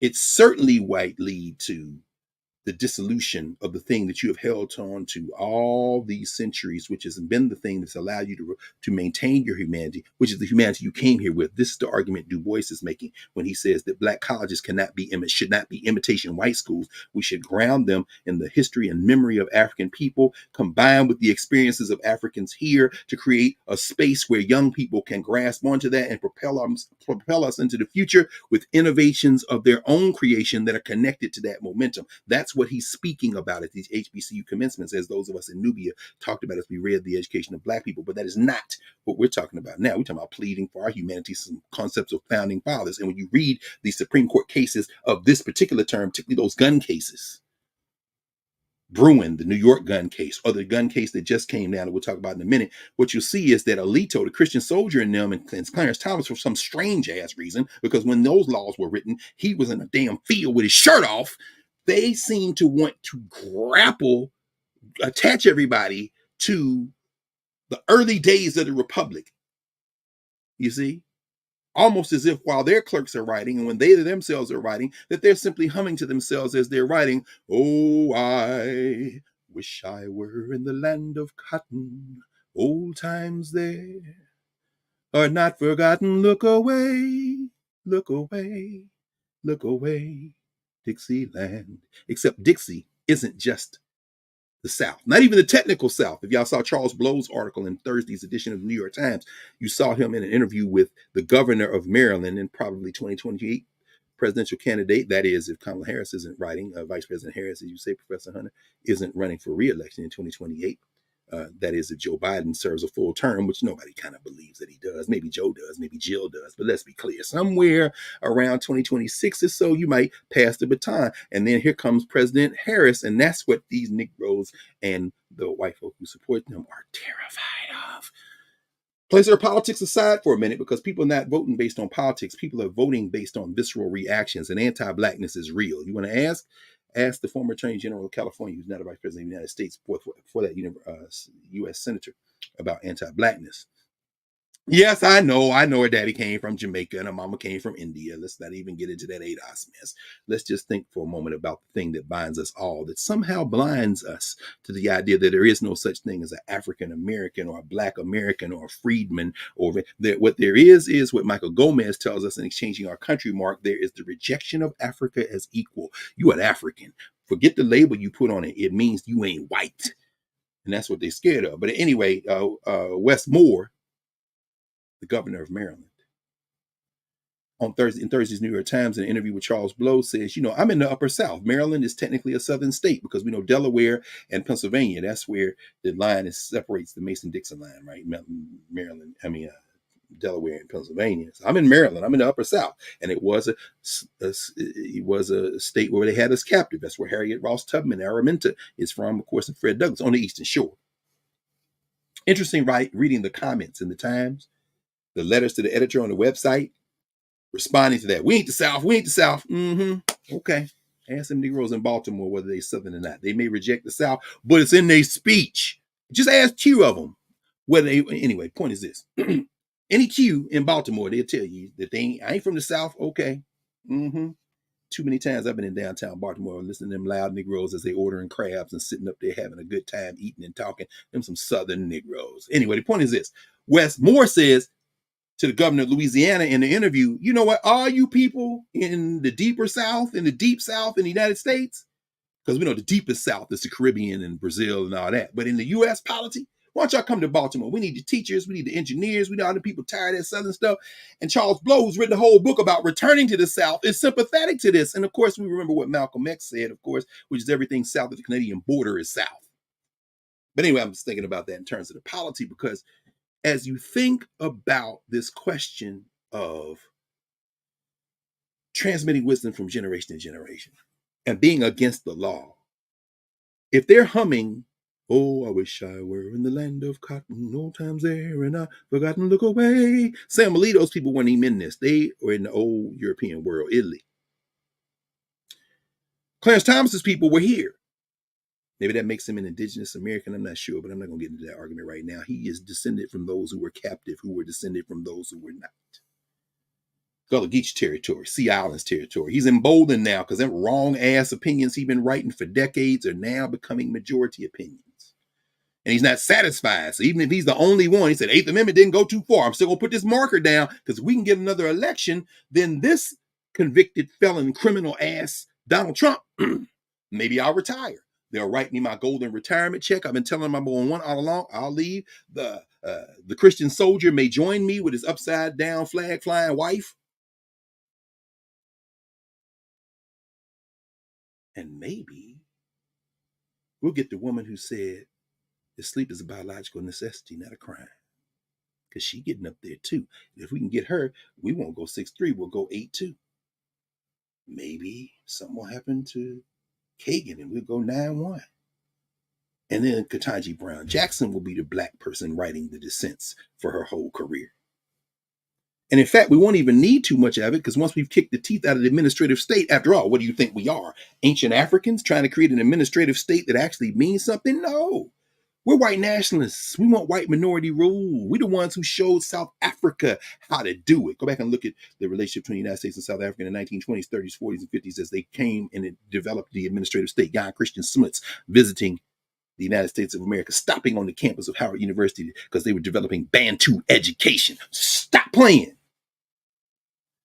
So we want white minority rule. We've always wanted it. In fact, our founding fathers were so brilliant, they envisioned white minority rule before it became a necessity. Oh, the Electoral College is a beautiful thing. We got this shit trapped. And with a little gerrymandering, we can keep it trapped in the lower half of the federal legislature. We can trap it in the U.S. Congress. The Senate is locked forever, which is why all these court cases we're going to talk about now in a second that transfer power to the courts and to the legislature and not the executive. Oh, they're going to proof it forever. No. Bump stocks and machine guns, they're the same thing. They ain't the same thing. I know how you're reading the statute, But if Congress wanted to say that, they need to say it. So put it back to Congress. Congress ain't never gonna pass no legislation like this. Well, we know that's the whole point. Duh. What you think we was fantasizing about in our fevered wet dreams in the 1980s, 90s with the Federal Society? I was in law school when they started the Federal Society, 1980s. We saw them at their baby steps, yo. These people here, them people right there. Let's be clear. This is a long distance thing. What we talking about? Well, I don't know, Kendrick, Drake. Not when they started the Federal Society. At that time, at least we were talking about Brand Nubian and Queen Latifah and the Flavor Unit and Jungle Brothers and Tribe Called Quest and Native Tongues. At least we were talking about Public Enemy and Sister Soldier. I'm not saying we're not. Well, I guess we're really not talking. Those are old heads now. You got to go to the hip hop reunion tours for them. But anyway, there were no surprises at the Supreme Court yesterday. The Nationalists have been after the Chevron defense, which we'll talk about in a minute, for 40 years. The election is important in November, no doubt, but we don't run the political parties. Right now, they're coalescing around trying to get Joe Biden to resign or not, or say he ain't gonna run, and trying to figure out how they can not get painted with the absolutely accurate racist brush by skipping over Kamala Harris and getting Gretchen Whitmer out of Michigan or Gavin Newsom out of California or anybody white other than the mummy. Meanwhile, the faction is saying we're going to rally around the flag boys and prop this dude up through the finish line because we can get past November. We'll worry about that on November the 6th or maybe January the 1st, 2025 when they come back for the rematch, if and when they lose. Shout out to Dana Bash. Shout out to Jake Tapper for being completely and utterly worthless on Thursday night. Almost as if y'all were trying to prop Trump up. Everything from the camera angles to the fact that you didn't intervene at all. Maybe you were. But anyway, the point is this. In the process, we don't run the Democratic or Republican Party. We're in those parties or not. As you heard Professor Hunter say, as you hear me say, I'll register as a Democrat when it's necessary to intervene for Black people. I'm in the Black Party. I'm in the African Party. I'm for the interests of African people. And I'm going to use that wherever it needs to be used, including the ballot box, because I understand that the alternative is probably too terrible for most people talking that smack, particularly my well-salaried radical friends. Left, how you want to characterize them. Probably too terrible for them to contemplate in reality. I'm not talking about in rhetoric, I mean in reality. So we saw that debate on Thursday night come to the courts, in which there were no surprises, really. The consultant classes, the party classes, the punditry classes, replace, do we replace, not replace, now it's in the newspapers. The rest of us, either apathy or trying to panic or calming down after thinking about it. Look, thinking often has us calm down. Good speech can be found everywhere. Right. The context, though, of this is systems change. Systems change. Human systems are in perpetual change. The world changes. When we say the world, we mean the human activity on this ball we call Earth. Although increasingly now we have to turn to the fact that we also mean the Earth itself preparing to purge itself of this species because we've gotten rid of so many other species.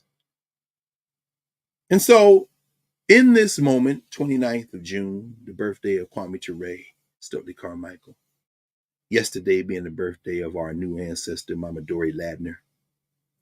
I think about the fact that in Mississippi last weekend, the Student Nonviolent Coordinating Committee, in partnership with NAACP and some other formations, had a reconvening of the folks who participated in Mississippi Freedom Summer in 1964. Can you believe it's been 60 years?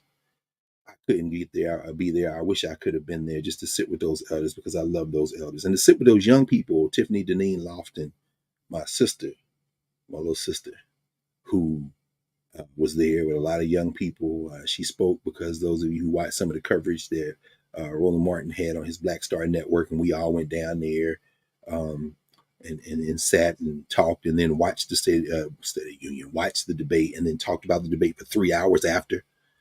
Got back here, enough time to splash some water on my face, sit down, laugh, cry, get up, take a shower, and head back into the studio so I could be with Lamont yesterday morning with the honor of following the voice of Joe Madison into that 7 a.m. Eastern Time hour for Urban View Mornings, and then, of course, followed by Laree, followed by Clay, followed by Karen, taking the anchor leg on a day when people were shocked about these Supreme Court cases that no one should have been surprised by. But fortunately, between those spaces, we understand the CNN may not give no press conferences, press credentials to the black press, but the black press is more necessary now than perhaps it was at any time in the history of our struggle, because this ain't the Shade Room, this ain't the Breakfast Club, this is not Club Shay Shay or Stephen A. Smith talking about anything. Quite frankly, at this point, this is people dedicated to building Shimsu companions and having conversation, because good speech can be found everywhere. But in that moment,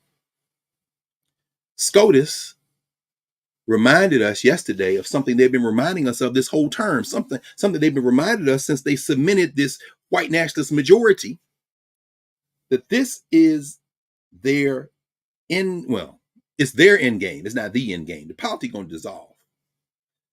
You know, I just picked up a book. It just came out, Princeton University Press, Don H. Doyle. Don Doyle is at the University of South Carolina, has worked internationally, Britain, Italy, France, and Brazil. I mean, I literally just started reading this yesterday. So I don't know when I'm going to get a chance to get deep into it. But I was in the bookstore, and I'm looking. I'm like, oh, shit, I ain't seen this. Oh, it just came out. It literally came out last week. And so when I saw, as I'm going through it, these pictures, this is from Juneteenth. Not 1865, but 1867. I saw this picture right here. You see those brothers right there? That is Emperor Maximilian's firing squad. Instead of the European-looking soldiers in Manet's famous painting, the soldiers who executed Maximilian represented the indigenous people that Benito Juarez said had exacted revenge on their European conquerors. You see them? You see them people right there? Mexico! Although some of them look African-Mexican. See, he even said, anyway, I haven't gotten this part in the book. This is on page 97, so I just picked it up and started reading it. Just bought it yesterday.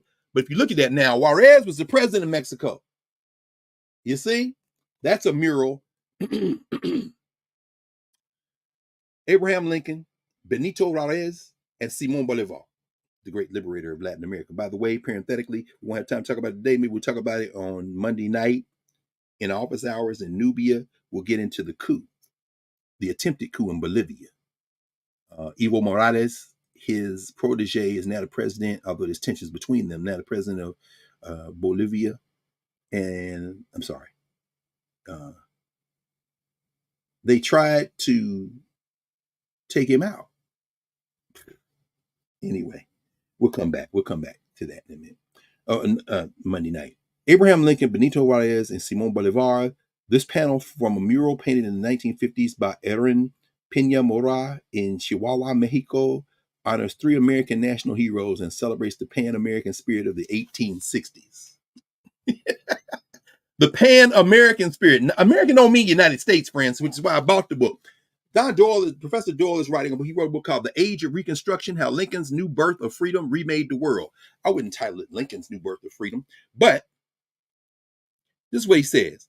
The Age of Reconstruction looks beyond post-Civil War America to tell the story of how Union victory and Lincoln's assassination set off a dramatic international reaction that drove European empires out of the Americas, hastened the end of slavery in Latin America, and ignited a host of democratic reforms in Europe. So you know the first thing I did was go to the index. Did not see Gerald Horne quoted. This has footnotes, doesn't have a bibliography, so I got to look a little bit more carefully, although my perusal shows me that not a word is written about the guy who wrote every book on this shelf and books now on this shelf, including Armed Struggle, which I just showed you, and this book, The Counter-Revolution of 1836, Texas Slavery and the Roots and Jim Crow and the Roots of U.S. Fascism, and who let me just indulge for a second here. Benito Juarez, who is mentioned throughout this book. Let me go to page 413, where you're talking about Juarez and Brownsville, Buffalo Girls, they're outside. Sorry, culture vulture. Here we are. Let's see. In sum, Texas was enduring a wrenching transition as enslaved and emancipated Africans arrived, along with Europeans who were being absorbed into an overall white community that had distinguished itself over the centuries precisely with its antipathy to those defined as black. This was bound to be a combustible recipe for violent messiness. Although many settlers in the borderlands were hotly opposed to the Juarez forces combating the French occupiers, General Philip Sheridan, a stellar fighter, was sent to the same region with a veteran Negro detachment under his command. He was accompanied by a still staggering 52,000 men, mostly African and battle-tested, with 30,000 sent to the Rio Grande, where their presence was intimidating. He's writing about the last days of the U.S. Civil War, because remember, Mexico, Juarez and them and before, had outlawed enslavement. You know what was against the law in Mexico during the time of the U.S. Civil War? Slavery. Those cats that executed Maximilian was the puppet French emperor who was there because the French were in collusion in many ways with the Confederates who were going to regroup, as Gerald writes in this book, we're going to regroup in Mexico and keep the Civil War going. Damn Appomattox Courthouse. If what you heard in high school about Grant and Lee and Appomattox, they was going to Mexico to keep it going. And you know who stopped them? The white boys are mustering out of the Civil War army, the Grand Army of the Republic. You see, they've been in for a while. They coming out. You know who's coming in? Africans were formally invited to fight for their own liberation by putting on the colors of the U.S. late in the Civil War. Those Africans who went out there, as we talked about the 3 times or 4 times now, we talked about Juneteenth. Those Africans who spread that word to Africans who weren't waiting on a word to be spread. Those Africans in Union uniform, it was the majority of the damn troops that came out there were black. And guess what? Mexico just aligned to them. Some of them went to Mexico and stayed. Some of them still down there in places like Nacimiento, Mexico. I'm talking about Africans. Because I don't care what the U.S. Army tells me to do. If I got some freedom down here, if you want to read about that, in fact, among the many books on this shelf right here is one Gerald wrote called Black and Brown, Mexican Americans and the Mexican Revolution. This is by then, it's the 20th century. 1910, he starts in that book. But the point is this. When you start talking about immigration in this country, you understand you've drawn a line, and you made all these human beings who have been in what we now call the United States, the so-called Southwest, for centuries. You've made them against the law. And guess what? Those blackface nativists who go along with that foolishness will say them people taking our jobs. You know, those black jobs Donald Trump was talking about on Thursday night. So Thursday night, as Tiffany Deline Lofton zoomed in to be in conversation around what we need to do for this election, Tiffany gave us some notes on what happened at the SNCC Freedom School conference this past weekend in Mississippi, 60th anniversary. And she talked about this intergenerational conversation that was being held as these elders and the juniors agreed we all have to vote, but then talked about what kind of country do we want and how do we move forward. And one of the things in conversation I was asking her is, what were her thoughts on the fact that these elders who were talking to them were younger than those young people who were there this past week, were younger than they are now when they engaged in this conversation in Mississippi in 1964 and did something about the society in Mississippi and Alabama and Tennessee and Louisiana and Georgia. That movement was a radical movement, as we know. It led to Mississippi Freedom Democrats going into Atlantic City in that same year, 1964, led by Fannie Lou Hamer. Ella Jo Baker is there, Miss Annie Devine, so many others. Unita Blackwell, Eleanor Holmes Norton in that young generation, Stokely Carmichael, Kwame Ture in that young generation. Ancestors now, many of them, some of them now honored elders, venerated elders, and they challenged the Democratic Party because that was the great point of entry to get access to the polity, to the law. They went to both conventions. We don't talk about the Republicans in Miami later on that year, but they do, early that year. What they do, however, talk about is the fact that they, quote unquote, opened up the Democratic Party. No, they got a point of entry and busted open certain relationships, which is why the rules changed in the Democratic Party. We talked about that too. I'm not going to get into that. That's a passing notice. I want to kind of get to what I want to talk about for a few minutes today, which is these Supreme Court cases. But I'm mentioning all this because this was the conversation on Thursday in the wake of a debate where most people are talking about, well, he looked old, he lied all the time, we ain't got no choice, they all the same. They are not all the same. Thank you, Prof. Hunter, for playing on your show, the young brother who walked through how Biden is not the same as Trump. how the Biden-Harris administration is not the same as Trump. Again, these are just point faces on structures of power, and how the criminalization of who people are is what is at stake in this conversation we're having in the United States as it relates to what's going on. But in reading Don Doyle's new book, The Age of Reconstruction, it made me think about this. And remember on Monday night in office hours, we talked about this little magazine I picked up when I was in Atlanta last weekend. What if the book of alternative American history to Martin Luther King, as if he was going to be the president of the United States? I think Peniel Joseph wrote that. Mark, if you're still here, you'll get a kick out of this if you see what Peniel wrote about Martin Luther King. But as you all know, if you were there on Monday night, or if you're in Nubia and weren't there Monday, you can look at the recording. All of it's been archived there again.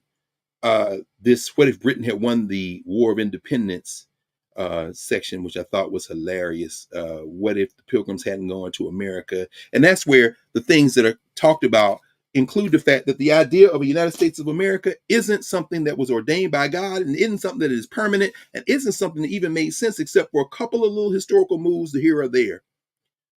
Without that, it could be Europe, or it might not have even had that. Maybe the indigenous people, maybe in one of the sections here, what if Mexico had won their war, the Mexican War of the 1850s, late 1840s, early 1850s? Then this whole thing looks different. And guess what? Those people didn't all die. The Electoral College ain't going to save minority whiteness forever. In fact, the idea of a polity that would include everybody is probably the best move, even for the white supremacists, if they were to think about it, which is why the Democratic Party, that soft white nationalism, got a better take on this, I think, if you're going to talk about whiteness and preserving it. But the hard white nationalists, you're going to break it. And when you break it, what you think? You got enough police to put it back together? Nah, bruh. Nah, sis. Sorry, Mrs. Alito. Sorry, JT, Jenny Thomas. Sorry, Boy Toy. I'm sorry, Clarence. Clarence Thomas not Jenny Thomas's boy toy. I don't want to say that. He belongs to Harlan Crow. But anyway, don't think that you got enough people to keep this thing together by force. You're going to trigger something in people that don't pay attention to a lot. Like people who now talking about this debate, even though they didn't watch a second of it, and they trying to get the recap off of TikTok. When they're reading that book, it's a reminder that polities are not permanent. And what Doyle is writing about is how one set of events in one polity will affect polities all over. You can't even read Reconstruction. And it's so interesting because he very early on cites Du Bois, which is why I'm excited to see how he's going to use Du Bois. Because Du Bois is saying this in Black Reconstruction in America in 1935. Soon to be a century ago. And so it's interesting to see this. Every generation having to rewrite, or at least having to remember. That is the task of every generation. The Don Doyles of the world, the what's the guy just wrote? Alan Taylors of the world just wrote this book, very interesting book on that period. Manisha Sinhas of the world, the Gerald Horns of the world, tapping into the Du Boises of the world, the Robesons of the world, the William Pattersons, the Louise Thompson Pattersons of the world, tapping into the Martin Delaney's of the world, tapping into the David Walkers of the world, tapping into the people who preceded our captivity, who didn't need a radical critique of a world system because there wasn't a world system to radically critique. This is the momentum of memory that we're trying to recover, to put what we're dealing with right now in a perspective that will allow us to act in a way that will lead to true liberation. But thinking about this, polities are not permanent, and the illusion of permanence, the illusion of the permanence of the state, the country, the idea that it can't happen here is falling quickly as these projects of white nationalism, these projects of fascism, these projects of oligarchy and hardcore capitalism, which of course this country is founded on, are becoming so unavoidable that we have to confront the reality. You see, capital has no state boundaries. Money go wherever money goes. And one of the things Professor Hunter was saying before we came on the air about an hour and a half ago was she was talking about, and you were talking about, Prof, the NBA draft. I love the fact that this recent NBA draft, set Bronny aside for a moment, that's beautiful. That this recent NBA draft should be a nice point of entry to people who think somehow United States of America means something beyond a holding place for capital. You see? We don't care where you learn to dribble a basketball. If you can make us some money, come to us. Since all these French players, they are not French players, friends. They are Africans. Africans from the colonies of France, whose parents came here. In fact, if I can put my hands on it very quickly, I'm going to do this. If I can't, I won't, but I hope that I can quickly. And y'all know me. I will obsess until I find it, but I don't think I'm going to be able to find it quickly because I'm looking here at the top of my. See, this is what happened when I went to the studio yesterday. I had the paper, and then I'll switch the papers out as the new ones come. And I got today's paper, so I don't know what I did with yesterday's paper, so I'm not going to look for it because today's paper will suffice. This is the bottom of the fold. They got this BS at the top. Biden defies calls to board. Very nice. But below the fold, look at this. Wealthy French ready to flee as radical election agendas threaten tax increase. Paris.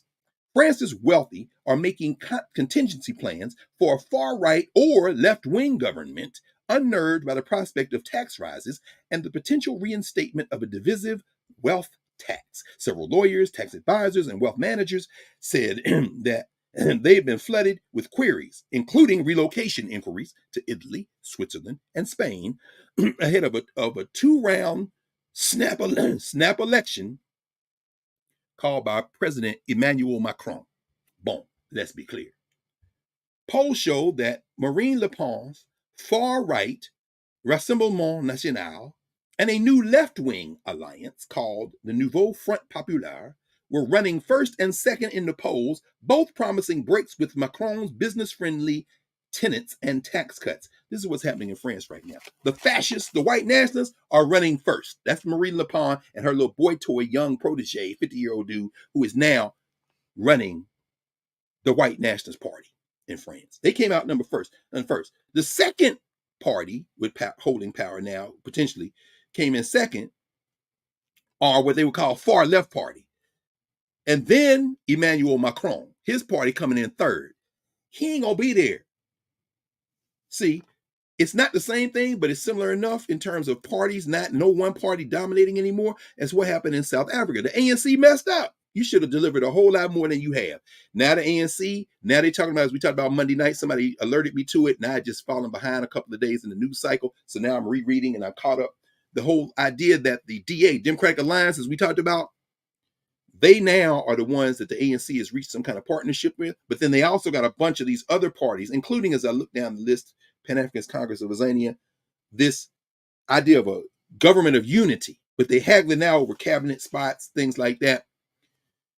This could be a real problem. We'll maybe talk some more about that on Monday night if y'all want to come in and talk about that. And we get some reports, even from Southern Africa. I'm still waiting on you, Jack Cole. We need some updates of what's going on the ground there. And anybody else who's in South Africa right now, really want to talk about that and listen about that. But in France, the rich people now waiting on is it going to be the fascists? Is it going to be the left wing? Y'all going to mess my money up? Hey, yo, can I go to Spain? Can I go to Switzerland? Can I go to Italy? That capital doesn't know any state boundaries. And guess who else don't know no state boundaries? The National Basketball Association. Because the same right-wing party of Marie Le Pen, that same right-wing party, they're proposing if they were able to gain power some kind of way, and that it's going to be some kind of coalition. We'll see how many people vote for them coming up over the weekend. They are saying that they want to revoke birthright citizenship if one or more of your parents, one or both of your parents, were born outside of France. That law has been in place in France since 1515. That's right, 1515. 500 years it's been. 509 years it's been in place. They want to revoke that. If you look at how people look at birthright citizenship, I don't care whether it's Rwanda or France or the United States of America. If you read Martha Jones's book on birthright citizenship, what you see is they don't like it here. So when Donald Trump saw millions of immigrants are coming and they're taking your jobs and they're coming, millions of immigrants, the violent immigrants. But guess what? You're an immigrant too. Who? You're an immigrant too, Tim Scott. You're an immigrant too, Byron Donalds. You're an immigrant too. Hurt, Mr. Hurt out of Texas, Will Hurt. You are an immigrant too. Why? Your immigration's on your face. There's nothing you can do about it. So when the blackface nativists turn up and say, well, Kamala Harris is the daughter of immigrants, so too are you, ADOS. You the internal enemy, the internal immigrant. You see, the more people white nationalism is going to make against the law, you think they're going to draw the line at putting everybody out of a country where these people, in Texas, in Nevada, in New Mexico, these people have been in this quote unquote country, which has only been here for a couple of 100 years, going on 300 years. You mean tell me that you think that somehow drawing a box around this fake ass country, and then it was not fake, because the reality is that when you make it real, it enforces itself through the law, the state. Would you mean think that drawing lines around people who say, well, how long you been here? I came, my grandparents came from Italy. Okay, Sam Alito. And then how long you been here? The person you call illegal. Well, my people been here at least 1,000 years. Yeah, but we don't count them years that started before. Your ancestors didn't have ancestors, though. You came into our recognition in our field when you came into our field of violence. Now, if you want to restrict yourself to being descendant from that, then we can now say that you are against the law.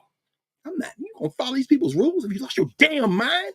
Especially when the rules change all the time. That's why we're gonna have this. I think probably maybe not next week. I'll announce it Monday, maybe the week after. We'll start a little mini course in office hours for the first hour on critical race theory, because I talked about it before and teased about it before. We're supposed to have started the intro class, but I want to at least do one of those courses this summer. So I think the critical race theory class would be a good one to have in advance of the intro class, so it can fulfill the promise of having both classes, and at the same time give me a little bit more time to continue to work on the intro class. So Don Doyle's book is a reminder that the polities are not permanent. The states change, that something that happens here can affect everything else, because he's writing another global history of Reconstruction. U.S. Reconstruction, the thing has become very popular recently. And so we see what's happening in France, in India, the coup we saw, as I said, the Latin American situation. We see, of course, the invasion of Haiti again with the Kenyans. And as we saw in Kenya, we saw this week that Ruto, who came here and ate some delicious food at the White House and got his bag for invading Haiti, now the people in Kenya is like, nah, bro, you about to jack up taxes again? Oh, no, very violent. And he tried to blame it on criminal gangs, whatever, but he walked back that legislation they were going to put, because once you get enough people against what these people in charge are doing, those people either got to break themselves or be broken. And Ruto was facing being broken. So he broke himself and pulled that legislation off the table, at least temporarily. So when we think about the multipolar world that we are increasingly going into, because China's sitting back looking at all this like, yeah, whatever. In fact, Chinese social media, as it has been reported, was referring to Trump after the debate on Thursday and during the debate as a nation builder. He's a nation builder, but not talking about building the U.S., building China. Why? Because your policies are going to accelerate what is the inevitable, it seems to Ed Luce in the Financial Times, conflict between China and the United States.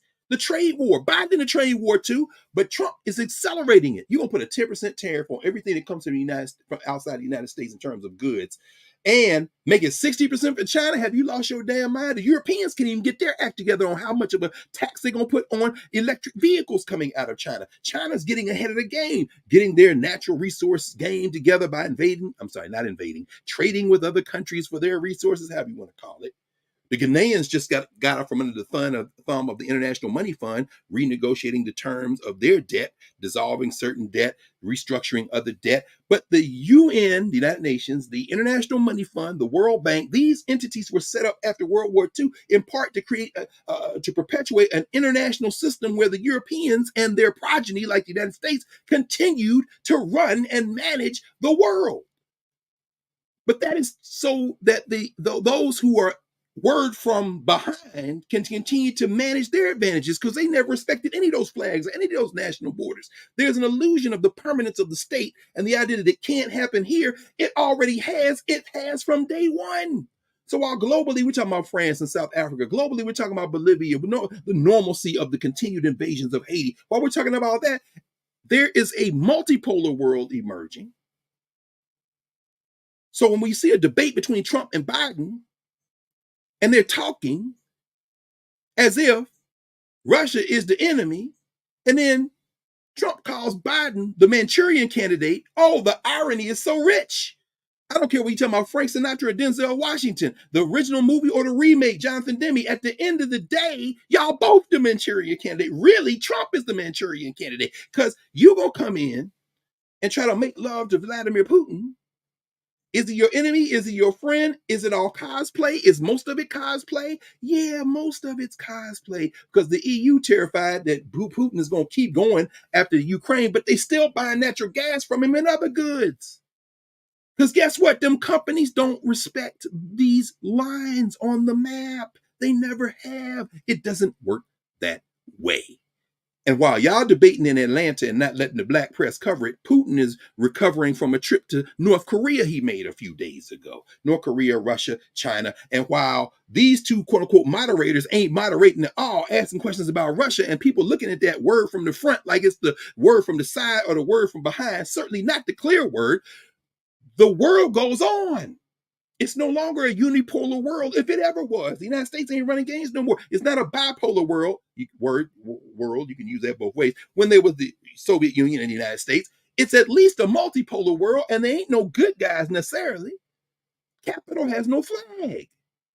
The U.S. oligarchs, the moneyed interests, the politicians they rent, either through giving money to gerrymander to get majorities in these legislatures, as David Pepper writes about in his book, Laboratories of Autocracy in Ohio, to gerrymander the districts like the Democrats did, which is what led in part to Jamal Bowman's defeat. You can vote like hell in the Bronx, but if you all don't all come out to vote, you might not be able to overcome the fact that they gerrymandered your district, so you can put all the AIPAC money by the millions in and push your funky candidate over the line, because AIPAC doing what it's supposed to do. Jimmy Carter told us that decades ago. Charlie Rose showed Jim Carter was like, AIPAC doing what it's supposed to do. They got one issue, Israel.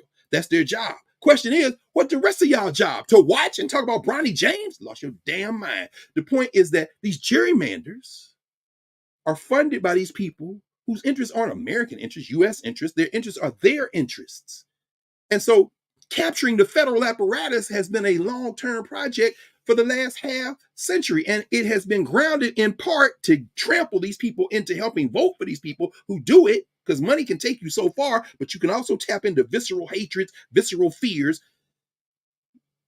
It's been the idea that you non-white people gonna participate in this democracy, which means what? That y'all gonna run it.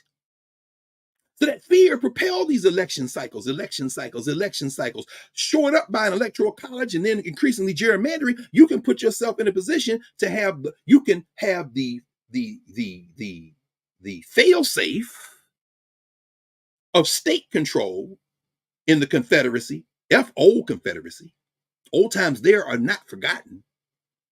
You can capture those state houses, capture those legislatures, gerrymander them in extreme majorities, because your ultimate goal is to capture the federal polity. You want the whole thing in a way that you want it. You've had the whole thing, but we fought our way into some form of legal status that has us not completely against the law. But you want to roll that back. And so let's talk about this now. The SNCC split. The SNCC split in the 60s that I'm sure was brought up in Mississippi last weekend. Because SNCC, if you read the regular, conventional, European kind of centered textbooks, even by black people, the ones even that's too much for the anti-critical race theory people, they want to ban. Moms for Liberty and all them. We need to ban those books. Okay, slow down. Which book you want to ban? All of them. This one too? Yeah. You ain't even looked at this book. I know. This book was written by you. Oh, shit. We'll keep that one. Anyway, the point is this. Even those books will read the Student Nonviolent Coordinating Committee, the Southern Christian Leadership Conference, will read the NAACP, will read the Fellowship of Reconciliation, will read all of those organizations as quintessentially pursuing the highest ideals of American democracy. You smell something? That's that bullshit. That's that social structure bullshit. What they are pursuing is a larger humanity, fueled by the momentum of memory. What they are pursuing is a better polity, not a more perfect union. There's no such thing as a perfect union. The limits of one's craft are not reached. Do you think the limits of the state are reached? Perhaps there's a hope that you can create something that hadn't been created before, but you keep linking it to some cats in wigs and stockings from the 18th century, and then you keep linking them to some cats in togas and some cats before them with some leaves around their head. How in the hell is George Washington, James Madison, and all them people linked to Cicero and Caesar and them, linked to Sophocles? And what the hell? What about the rest of? What about everybody in the world except you two people stand over there in North and Western Eurasia? You're not going to impose this on us. Why? Because you can teach us that all along, but those cultural values, those ways of knowing, break through all of that, regardless of that, so that even when we look at the language you've stuffed into our mouths, we bring it back into our principles and values and articulate a thing that you want to claim credit for somehow being the true meaning of democracy. Go to hell. The Student Nonviolent Coordinating Committee, you read the book Freedom is an Endless Meeting, or better yet, you listen to the testimony of those who grappled with those issues in the first SNCC, the Southern Negro Youth Conference in South Carolina, when you see Du Bois give that speech, Behold the Land, or you come to Mississippi in 1964, 20 years later, and have that conversation around this question of Freedom Summer and what was going on there. What you see is this move for our common humanity. And it was always, like capital, international. As people became aware of each other, they made solidarity connections. You see that in SNCC with Miss Hamer and them going to West Africa, John Lewis and them meeting Malcolm X in East Africa. You see them in solidarity with the Palestinians. When we talked about Ethel Minor as when she made transition and she being the editor of the SNCC newsletter. Of course, Mark, you still here. All the work you've done on Palestinian solidarity and Africans, Palestinians, the book Black Power in Palestine, I'm looking up over there. And there's a new book actually out on how Black Christians in the United States have connected to the so-called Holy Land. This old idea of internationalism is not foreign to us, but what was the response of the U.S. polity in the state? They made them people against the law. The internationalization move in the 1960s and tying our movements here to international movements was met with deep suppression. And the cudgel they used more often than not was the thing that scared the hell out of these people who don't even know why they were using it as a cudgel. And that's their communists. So the counterintelligence program, all that, they're not just after the Panthers. They're not just after Sundiata Kohli and Asada Shakur. They're not just after the Panthers. They're not just after Kathleen Cleaver and Eldridge Cleaver and they going to Algeria. They're against the NAACP and the SCLC. They're against Martin Luther King too. They're not just against Malcolm X. And the cover they use is they're not Americans. You're not an American. You're a white nationalist using whatever you can to grapple for power. So the idea of a rule of law requires robust institutions and the ability to enforce the law. Domestically, those branches of government in the United States, they looked at us and look at us as internal enemies. Internationally, these same white nationalist impulses inform the international frameworks, the UN, the International Money Fund, the World Bank. It's not conspiracy theory. Other groups then try to put together their state policies to form some form of defense or solidarity, and that doesn't mean that they are progressive and necessarily for the humanity of everyone. So when you look at Brazil, Russia, India, China, South Africa, the BRICS countries, and all the other dozens that are now applying for membership, it's an attempt to create some multipolar space. So when you look on a debate stage in Atlanta on this last Thursday night, you can't listen to Biden versus Trump with ears that are grounded simply in where you live. You've got to listen to what they're saying in a global context. You got to imagine a global context. Now imagine when you don't control the capacity to talk to each other equally. Easily, rather, not even equally, because it's not equal. Some people listen to this on their phone. Some people watch it on a desktop computer. Some people got a flat screen TV somewhere in their place and they projected this up. It's a beautiful thing. So it's not equal. But in terms of access, what happens when the people who own all these apparatuses, I know you bought the computer, but you didn't buy the internet company that's giving you access, and one of the two parties is going to make sure you don't get broadband access everywhere. When they flip the switch, Tim moves master switch, and now we got to find each other in the old way, which is organized mouth to mouth, ear to ear, eye to eye, voice to voice, life to life. That might actually be better, except there are going to be some people who maintain the capacity to communicate beyond that. Story for another day. So now let's finish. Because again, the Supreme Court rulings of this last few months, May, June, July, soon to be July, reveal to us that the capture of pause. I've been talking 2 hours, so I'm going to take very quickly on this now. Pause.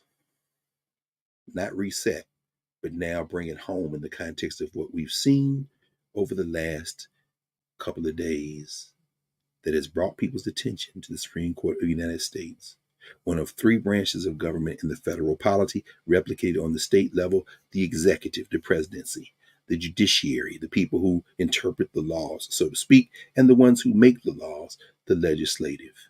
In the executive branch, there is the enabled capacity to carry out the administrative function and the law as interpreted by the courts and passed by the legislature, signed by the executive. That would be the administrative status, the administrative state.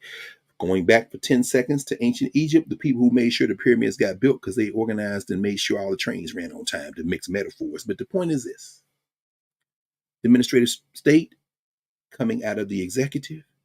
These white nationalists have been after that administrative state for decades. Longer than that, but not for today. We're going to finish up. This Supreme Court now, they have the numbers, friends. People saying, oh man, the polls showing Trump and Biden are within 2 percentage points, 1 percentage point. Stop it. Bulletin, the Republicans are going to lose the majority vote again. So stop looking here, 50, 50, 50, 50, 50, 50, 51, 49, 52, 48. Yeah, the Republicans are going to lose. Okay? The numerical majority. But the Electoral College means they win unless. And it's the unless in Georgia. It's the unless in Michigan. It's the unless in Wisconsin. It's the unless in North Carolina. So when people say, Joe Biden, you ain't doing nothing. You start, they're killing the Palestinians. Okay, when you listen to the debate, what did Donald Trump say? And Professor Hunter, you said it again. We heard it all day yesterday on Sirius XM. We talked about it Thursday night in the Black Star Network. We covered it. Guess what? Did you hear what Donald Trump said during the debate? If I win, I'm telling Bibi Netanyahu to finish the job. Keep going. What you think's going to happen if and when the mummy lose? Or the mummy pulls back, they skip over Kamala Harris, Vice President Harris, and take the boy out of California or the girl out of Michigan, and all them black people say, really? Really? I'm voting. I just put the lockdown on my car. I'm not getting out of the car to vote now. Oh, y'all gonna do that to Kamala Harris? Oh, everybody slow down. Oh, because what's coming after this? They've not only previewed it, they now have the people in place. This fascist, this felon, this anti-woman, vagina grabbing, and I'm not going to criminalize sex workers. People say, oh, he had sex with a porn star. You did too. Well, I don't know. I don't know what people do in the privacy of their homes. I just imagine that many people have sex with porn stars, except the porn star is not there. I'll leave that there. The point is this: the idea that you're going to criminalize people because of what they do, you don't know their circumstances. The idea of even being a felon, and Karen, you brought this up yesterday when you were talking to callers and each other. You talking about Lamont and the black guy who tips, and y'all having a conversation. It's very interesting. Because this question of, it's a lot of people with the F word. And as you said you would have said at the debate, well, since, you don't want to be penalized for being president as a felon, I'm saying that everybody who's a felon should have their voting rights restored. Everybody should have a full right. How you get against the law if this guy's not against the law? And that brings us to the cases that we saw. Let's go through a few of them right quick. The Chevron doctrine, that was the Loper Bright Enterprises versus Raimundo and Relentless versus Department of Commerce case. What we saw yesterday, a lot of law students now, including myself, who went to law. Well, actually, the Chevron case was decided just a couple of years before I went to law school, so they hadn't fully developed the robust need to study it in con law and administrative law. But you got academics that have spent their whole career teaching about the Chevron doctrine, and students who got it all in their outlines when they take their exam cases and then on law school exam, and when they see it on the bar. This is basically a case which raises a question. 1984, there was a case, Chevron versus Natural Resource Defense Council, which ruled that courts must defer to agencies' reasonable interpretations of ambiguous statutes, so-called ambiguous statutes. So Congress passes a law, federal law. Then you got the FCC, the FDA, then you got everybody from the ATF to, you name it. Securities Exchange Commission, the Internal Revenue, all them TSA workers at the airport, pursuant to federal rules, federal law. What happens when the law isn't as pristine and clear as you might want it to be? Well, those federal agencies are empowered, National Labor Relations Board, to say what a thing is. This is spoiled meat, or this is how the safety belts have to work in your seatbelts, got to work in your car. This is all those rules. The administrative agencies are responsible for executing them pursuant to federal law. Well, in 1984, in the Chevron case, the Supreme Court decides that courts must defer to those agencies. Well, they wiped that out yesterday, friends, in Low per Bright versus Raimundo. They eliminated the requirement that courts must defer to the expertise of federal agencies in interpreting their law, the law, federal law. Do you know what that means? It ain't just the Department of Commerce, which was on the block yesterday. It's every federal agency, friends. You should be worried about that. You know what's a federal agency? The people who administer FAFSA. Oh my God. Federal student loan? This is what the law say. Nah, the court's going to decide. Or Congress going to have to pass a law. They have to pass, and we'll interpret what they say. Well, what's the role of the not quite sure. We've been plotting to take out the administrative state for 40 years. We don't like it.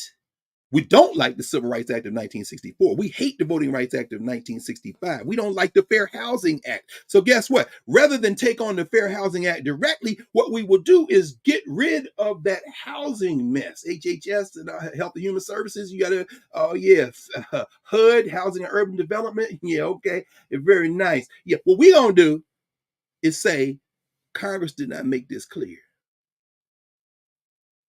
So we're going to have to figure out how to obviate, how to go around these administrative agencies. We'll go around it by saying either the court's going to decide or Congress is going to have to pass a law very explicit. And then here's the kicker. What happens when Congress passes a law the courts don't like? Well, hell, they just say it's unconstitutional. We got the numbers now. People say, you're being cynical. And no, I'm being studious. SEC versus Gerrymandering. Oh, I'm sorry. Let me add this as it relates to the abortion pill, because people are saying that Beer Kavanaugh and the majority saved the abortion pill this term. They didn't. What they said was that the doctors who sued lacked standing to sue. And Kavanaugh told them in the majority opinion basically how to come back around and do it. And when you read Project 2025, as I talked about a couple of weeks ago, what you'll see is they are after chemical abortions, because I didn't realize that 3/4 of the abortions in this country are done through chemical abortion, through those pills. And that is pursuant to an administrative agency interpreting the federal statute. So all you got to do, when they said, ultimately, which they're going to say when they do get a case that's ripe, oh yeah, you can't do that. Congress got to say what this is. Then they can say, well, when Congress passed the nationwide ban on chemical abortions, and maybe a nationwide ban on abortions at all, this Supreme Court is likely to say, once they sue and go through the district and the appeals court, to say, yeah, there's no right to abortion. Didn't y'all read our opinion in the Mississippi case in Dobbs? There's no right to abortion. So if they pass a law, what the hell? Crack a sale in the neighborhood. SEC versus Gerrymandering. That was a 6-3 case, rejected. One of the primary ways the Securities and Exchange Commission enforces rules against securities fraud, likely also making it harder for other regulatory agencies to bring enforcement actions. So all y'all work for the federal government, y'all know what that means, the Gerrymandering case. Because the SEC could police its people inside internally. That means that anytime you want to go after somebody now internally in terms of something they violated, you got to take that case to court. You can't handle it at home. That means the Federal Trade Commission, the IRS, the EPA, Social Security Administration, National Labor Relations Board, all the federal agencies, you can't handle this thing inside with internal mechanisms. You got to go to the courts. And guess who's waiting at the court? A bench they have stacked with white nationalists. And y'all mess around and don't vote. Project 2025, they try and get rid of the rest of y'all. And they're also, just as a fail-safe, until we can get rid of the administrative state, we're going to replace everybody in the administrative state with our people. It ain't like the first time when Trump won. Oh, shit, he won. Hurry up, hurry up, hurry up. No, this time, they ready. Oh, they ready. And it's going to be very different. We talked about the city of Grants Pass. That's the homelessness thing, where the unhoused, where you say the unhoused are now legal against the law. Moyle versus United States, that was the Moyle, Moyle. That was the emergency abortion case. That was the case you're talking about in Idaho. They didn't preserve the law in Idaho permanently. They basically dismissed the lower court case on the Idaho emergency abortions. You see, it's very important to understand that they reinstated the lower court ruling to pause a law preventing people from getting abortions in Iowa, even in the most extreme cases. They're letting that case work its way up. But I thought you said that you could leave abortion to the states. No, Well, that's right. We'll this case isn't right. We're going to dismiss it. We're going to allow it to continue. We'll pause on the moratorium in Idaho and let it come to us. Well, that'll get it past November. That's a cynical reading. Let me not do that. Harrington versus Public Pharma. That's the one everybody was talking about, the Sackler case, right? Where they had the settlement, $6 billion deal. We heard our sister Ike talk about it. She talked with me and Lamont yesterday morning and came back in the evening, afternoon, talked with Karen and the crew about this question of Purdue Pharma. It's not unusual. The question has been raised many times. If you go into bankruptcy, can a bankruptcy plan be restructured in a way to give civil legal immunity to a third party, in this case, the Sackler family, without consent of all the potential claim holders? The answer for the Supreme Court is no. No. Now you got to go back and create another settlement. Okay, fine. Well, in the meantime, all those people who were looking to be satisfied out of that $6 billion, they got to wait. Now, the outcome may be unfavorable, but since everybody thinks that one day they're going to be a billionaire, the idea that, you can't shield people, the rich, people don't have a lot of sympathy for the Sacklers. So that case, problematic, perhaps not problematic. Garland versus Cargill, that was 6-3. That was the bump stock case, the Vegas massacre of 2017 case. And this was under the Trump administration. They say, no, bump stock guns are machine guns. Shit, Clarence Thompson, that's bullshit. No, they not. And that's when Sergeant Sotomayor said, yeah, duck, quack like a duck, walk like a duck, I'm going to call the duck. That's a machine gun, fool. But again, it wasn't about the machine guns, although it was, always is with Clarence Thompson and them. It's also about, we don't want alcohol, tobacco, and firearms, an administrative agency, to be able to have the power to interpret that federal law. The Congress has to make it explicit. But Congress is going to be deadlocked forever because you done figured out through gerrymandering this damn way you've apportioned it that they can't get legislation passed. We know, but just in case. And then you're going to bring it back to us. This is a 40-year project, friends. FDA versus Alliance for Hippocratic Medicine. 9-0. That was easy. That was a question of standing. The plaintiffs didn't have standing to sue. That is the abortion pill case. That's the mifepristone case. So that means people say, save the pill. You can get the pill. They ain't save the pill. Alito and Thomas were for it. Go back to the 2023 temporary block on trying to curb access. That's what they wanted to do. But that case was per curiam, 9-0. They said that the people didn't have standing, meaning when you get somebody with standing, that case is going to be back before the Supreme Court. That's the FDA. You see their attitude toward administrative agencies. The FDA ain't no different than the ATF, ain't no different than the SEC, ain't no different than the IRS, ain't no different than the EPA. It's got to come from Congress. And guess what? Remember, you get the wrong president in, they can, in the meantime, still tell their Food and Drug Administration to say, no, don't enforce that reg. It's many ways to stop people from terminating pregnancies, but both parties are the same. I forgot. I'm sorry. Fisher versus United States. The court sided with a rioter. I'm sorry, not a rioter, an insurrectionist, destroyed the government. January 6, 2021, stormed the Capitol. This is the one, again, people was like, wait a minute, what? They sided with the violent, whole-ass insurrectionists in ruling that the prosecution were prosecuting them, not for assault, not from the other charges. They're not immune from those charges. This was a particular law that they read, according to the courts, over broadly. And guess what? Ketanji Brown Jackson agreed with him on this. This is very interesting about Ketanji Brown Jackson.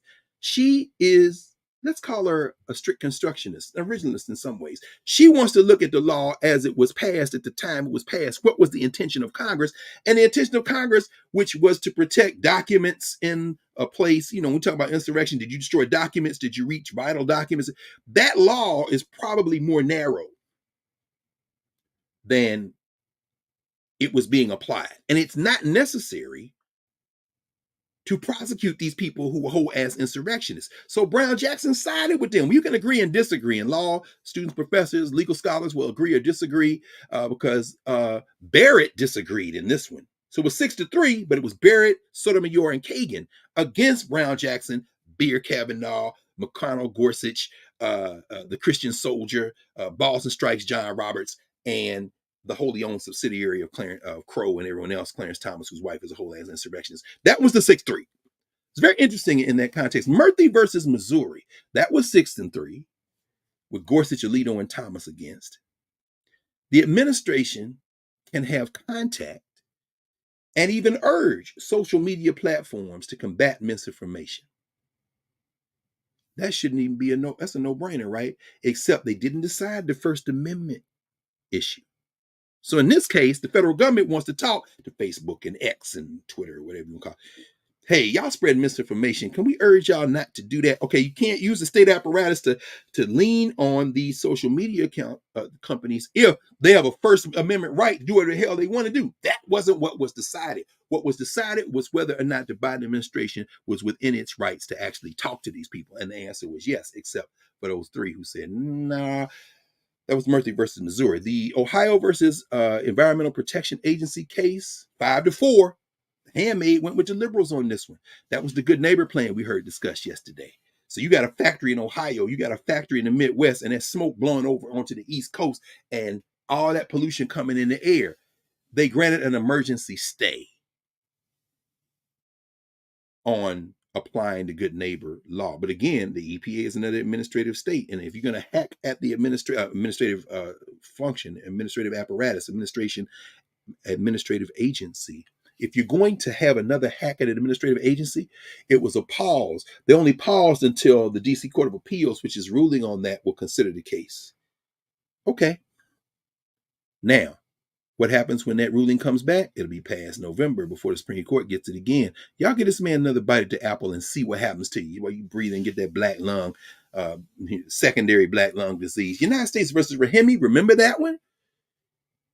It made, there was a federal law that made it a crime for people subject to domestic violence and restraining orders to own a gun. Supreme Court says, yeah, it can remain a crime. Thomas dissented. Of course he did. He wanted everybody to have a gun. He wanted, he don't give a damn. He's a Second Amendment purist. I want everybody with a pistol. Babies, people in the cemetery, everybody should have a pistol. But you got to remember that case was being watched because it's the first case to appear since that New York State Rifle and Pistol Association versus Bruin in 2022, where they struck down the New York State law, which says, you can't carry guns outside your house. And they cited early American history. So now everybody writing legal briefs is trying to go back and see what the hell was in their mind in 1813 and 1828 and 1798. And what the hell? I'm telling you what was in somebody's mind, Clarence, with your great-great-great-great-grandfather. It was beat your ass and get some more of that rice and indigo out that field in the Sea Islands. So why the hell are you clinging to... Anyway, it's all good.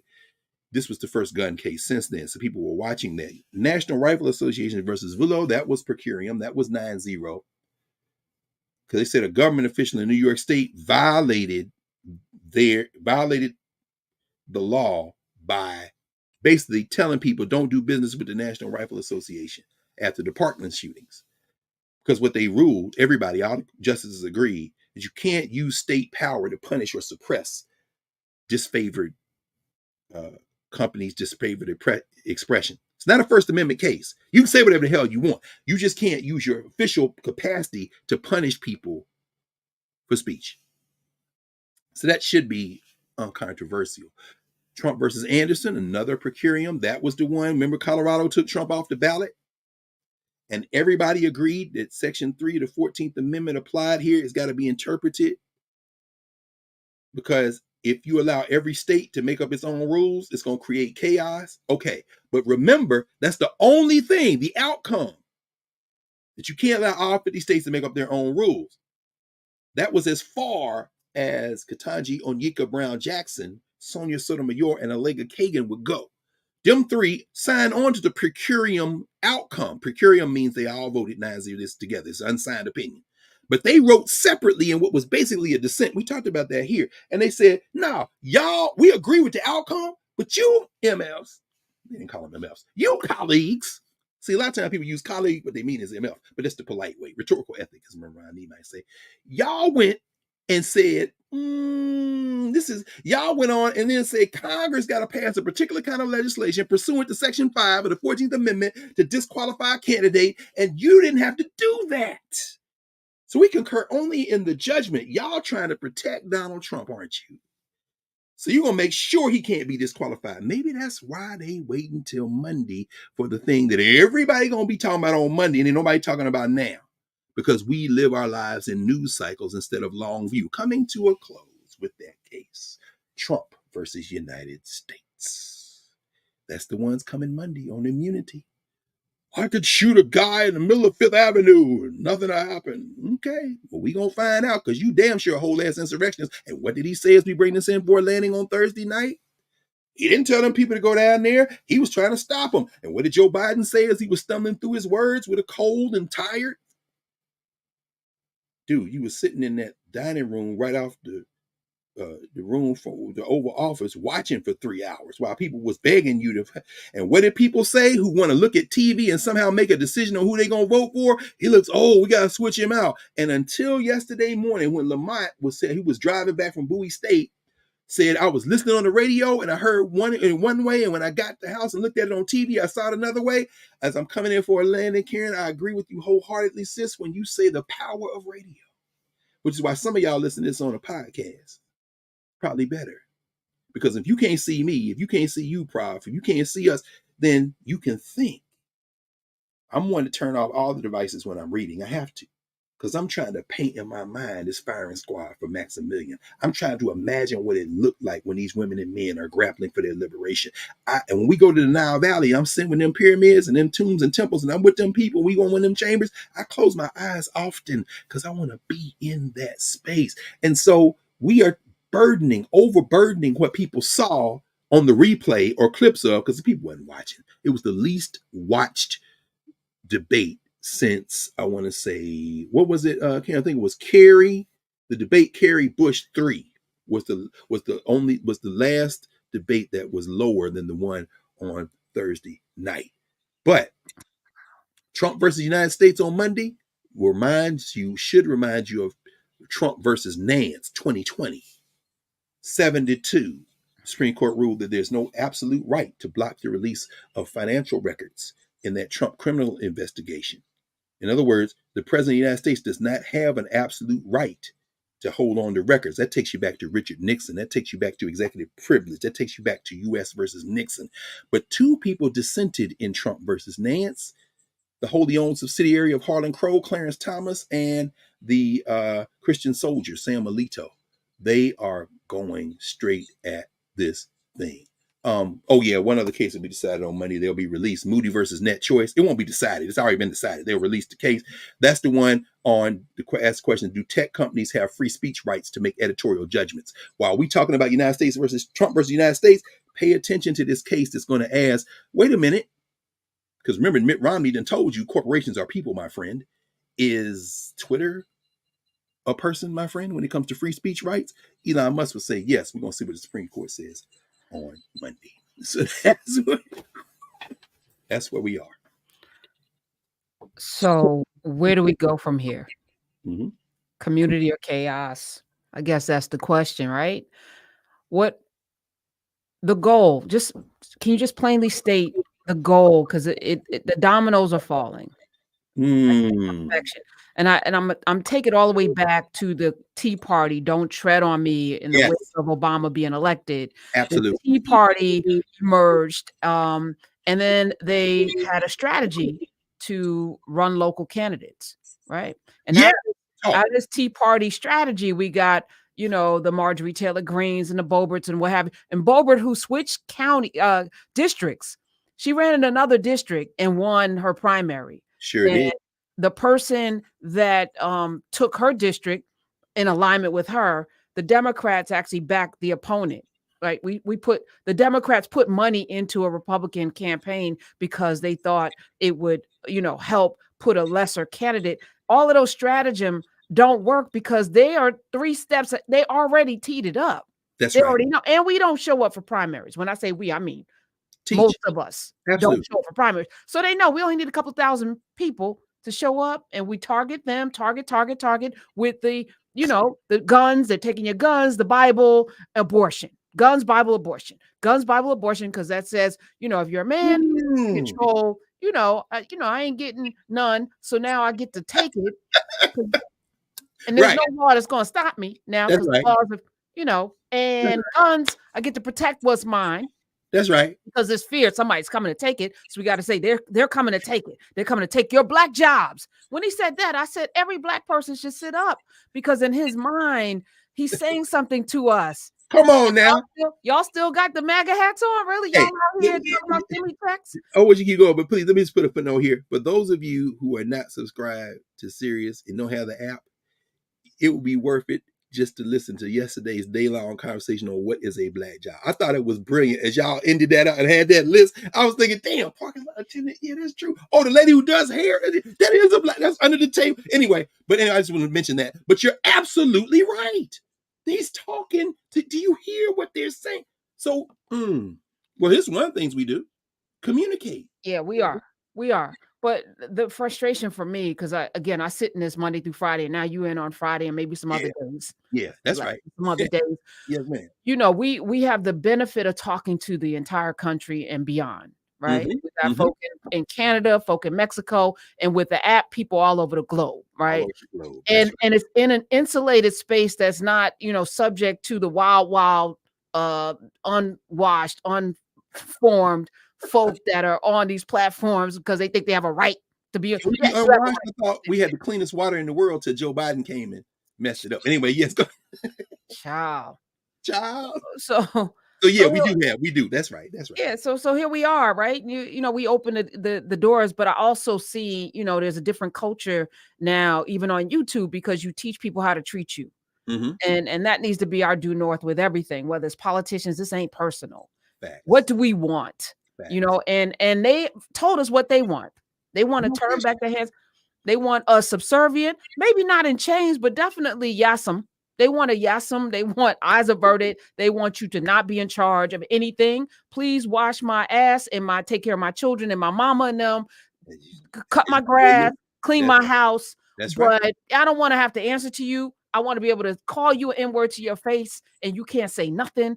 Nothing. I don't want to give you any money. You need to be subservient to me, period. That's what they want, right? So now, how do they get it? So they figured out all the levers of power and they put together a plan and they executed it. This is now the fact that they have this manifesto tells me that it's already done. You don't put a plan out that ain't already. I'm just talking somebody that plans. If I talk about something that's already done, I already know that. And I don't even have the power that these people have. So I know it's already done. So what are we not even trying to hide it? Everybody can download it. It's right here. You know, here you go. Right here. Right. They interviewing somebody today. And then we're going to be complaining, oh, I can't believe this happened. Yep. How did this happen? Somebody explain it to us. And if they explain it to us, what we going to do? So no, where do we go from here? It seems to me that, like you said, and like we were saying, like we read, Dr. King asked the question and then laid out universal basic income, healthcare, multiracial coalitions based on class. Reverend Barber, they are in town. When I get off here, I'm going downtown to the mall because the Poor People's Campaign is here. Reverend Barber, he just wrote his latest book, is White Poverty. Yes. You know, I mean, so this coalition politics, you know, is everybody going to be here in Washington, D.C.? No, but hundreds of buses coming from all over the place. Planes, when I saw Massimilla, he was down when we were there. Mark Thompson is going to be helping MC. All these people, but the thing about Reverend Barber, which is one of the beautiful things about him, as you know, having talked with him and been in community with him, he's not putting himself out front. Like you say, he's a servant. So the people who are going to be presenting today and discussing today are doing two things. One, they're sharing their stories. These are people who are suffering. Black, brown, indigenous, white, you name it, doesn't matter. And they're part of an organization because the part of this is voting and political organizing. Barber will not take a meeting with the Biden administration. He said, no, you trying to make this into celebrity politics. This is not what this is about. So, I mean, I think there's a balance. We know that. You know that better than I do.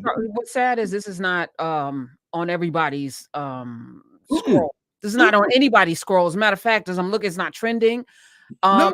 And how sad is it that we live in a time when you can make it illegal to be unhoused, to not be able to have a place to sleep, and no one cares about people being poor because nobody wants to be poor to the point where you want to distance yourself. And this is the trick of this media that, you know, this poor people thing have made us, it's we're so callous to it because we don't want that at all. We don't want to even look at it. So we want to, even if we are poor, we want to distance ourselves from poverty as far as we can, so no one's leaning into it when it is.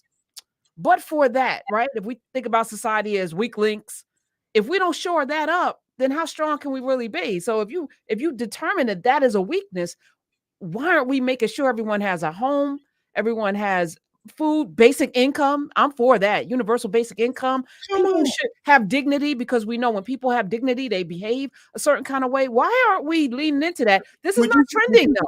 Would you sit with that for a minute, Professor Hunter? Because I thought it was so funny. I laughed. I know these people thought I was crazy. I had my earphones when y'all was talking about the candy lady, because you didn't know who the candy lady was because you ran a store. Y'all had a store. People came to you, bought candy, right? But those of you who know, some of you Bama Negroes, some of you country Negroes, y'all know about that candy lady. Or even if you lived in a neighborhood where you couldn't go to the store, there was a house where the lady had the stuff for sale that if you didn't have a corner store, you could go to the candy lady. But when you went into a candy store, when they came in y'all's store, your daddy, you in there working, or they came to candy lady, when you bought some now laters or some red hots or whatever with money you had earned from cutting grass or sweeping chores, this is what Dr. King writing about. What is the dignity of labor, King? Because you worked from a childhood. What is it about labor? Because King is saying, yes, money, you need money, but there's a dignity to labor. Could you talk when you said that? What is do we want to have this? This is a whole conversation. Maybe we should. It is. I know, but I mean, but still, because what you're saying too is nobody really wants to work. Everybody wants to just have money, right? So there's like this class of influencers that make money by putting up content. And the more outrageous the content, you know, like the little white girl that was saying the N-word, she made money off of that, right? Because we then share it. We're like Pavlov's dogs with this social media, where we're making a class of people who have never worked. Because to me, filming yourself eating or out at the beach, or, you know, having these the lady that goes, you know, with the little sayings or whatever. That's, I mean, I'm sure that's work, but it's not, because we need work, right? And the future is in service, right? Come on now. Stolen Focus talks about that, right? The future economy is going to require these quote unquote soft skills. I don't know what that is. That's home training. That's what I was taught, you know. Training. Please and thank you, and serving people with joy, though, right? Yes. What was it? The Osceola McCartney, the woman that left that money, who was a janitor basically at a college, and did it with joy and saved her money and then left the money to the school. Like, I don't know that that's going to happen again. So no, even this notion of like work, what is that? You know, the people do it just enough. If I can do just enough, you got mouse movers. Ain't nobody trying to work. Nobody trying to work. No, ain't nobody trying to work. It's a good point. I mean, part of and hold on, and even what you do. Let me just say that, right? Like, everybody wants. Like, I want to do what Dr. Carr does. I actually got a text yesterday. Is there another Dr. Carr out there that I can sit with? And everybody is this. We're all this. Look, somebody with that much humility and not that much knowledge. I was like, this is an accumulation of years. But even now, you're like, you can't even reach this man because he's reading somewhere. Yeah, I'm somewhere, right? And that's why I'm like, listen, I got to get to you something, and I see notification off. I'm like, okay, I'll wait. I don't even have a phone half the time. Like, I will keep my phone today when I leave here. Part of the reason I won't drive is because I can get on the train or the bus, and that whole time I could be reading. This is what I'm saying. I don't even want to do this. I can bring that up is that everybody wants this, but they're not willing to do the thing that it will require. And then even the stretching of themselves is like, all right, I got it. Now I'm going to have a YouTube channel where I'm going to talk about the same things. It's like, okay. But the problem is we have a massive amount of people who follow the folk that have a little bit of knowledge. And this is too intimidating, I guess, because, you know, I don't know what that is, but It should. We gotta. And we know that it's in the trying, don't we? I mean, we know this. You work. Look, you talking about me. Y'all know Professor Hunter works all the time. We wouldn't be here if not for that work ethic. It's constant, constant, constant, constant.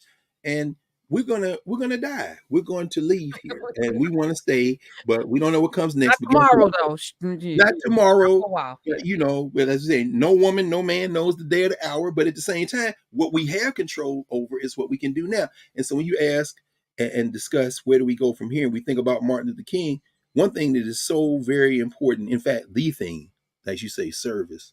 You've been doing it for many years. And now to open these spaces where everybody can come. We'll do it again Monday night in office hours. We'll have this conversation, but every day. And then you do it every day.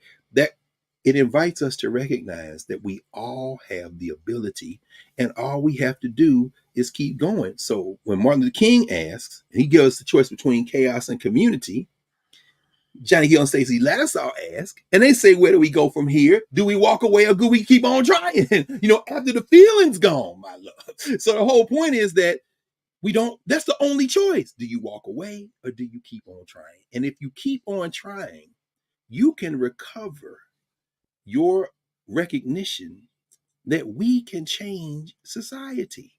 This isn't romantic love. Dr. King makes that clear. This is the love you want to feel for yourself.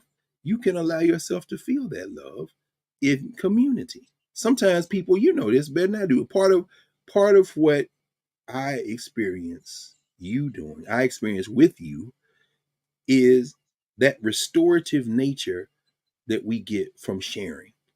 When we together in office hours and folk come in, look, when they came in last Monday and started talking about the Negro Leagues and all the players they knew, and then my man was like, I was at Tennessee State. Listen, I played the organ for Mamie Till when they had the funeral. What? I mean, you know, you leave that and say, how can you not demand a better society? People give their entire lives, and then when people don't have a space to share beyond just themselves, they often give up hope. That's why the feeling goes. So I'm saying thank you in the spirit of deep gratitude, because everybody here in both chats, everybody here who gets it, we get to share with each other. We're not alone. Donald Trump don't run the world. Joe Biden don't run the world. Vice President Harris don't run the world. No matter the oligarchs, the billionaires don't run the world. When we decide something's gonna change, we change it. That's the lesson. That's where we go from here. We keep on trying, and we change. And don't be surprised. I just wanted to sit with that, because that's a fact. That's a fact. Love you. Love you too. All right, I'm gonna go down here and see these people, and like you said, there before the grace of God. Guess what, y'all? Everybody not gonna be a billionaire. Most people gonna be like the people here, there before the grace of God. You could be outside. And enough is enough. Enough is, come on now. Now see, I'll be playing Donna Summer and Barbara Streisand in the podcast. The long version, because I love Barbara Streisand's voice. But nobody played with Donna Summer. Come on. I should thank you as well, because those of you who are not subscribed yet, on Wednesday in Sirius, you're going to hear about 15-minute interview with Lamont, myself, and Dionne Warwick. I can die happy, because Dionne Warwick says she want to have a little interview on Sirius, and we are the ones who caught. Wait, she reached out to you? Her publicist, apparently, according to them, they said, so I went back to the studio, because look, I don't give a damn about the Grammys, but Dionne Warwick were the first one that was in pop. Do you know the way to San Jose? Don't Make Me Over. I went and rewatched the documentary. Dionne Warwick said, Don't Make Me Over. You gave my song to Jerry Butler? Oh, hell no. Don't Make Me Over. And that's when Backrack and Hal David wrote the song. I said, Miss Warwick, are you serious right now? Look, people with HIV AIDS who could not help themselves. Dionne Warwick said, hold on. I came out to church. My daddy was a pool reporter. I got to do something. So Elton John is like, I bow down. That's what friends are for. You understand what I'm saying? Just a force. So thank you. I wouldn't even be in that space to hear that voice. I love Dionne Warwick. I'm just saying, And we love you. All right. Go be with the people. Love you. Yes. All right. And love everybody. Have a wonderful rest of your week.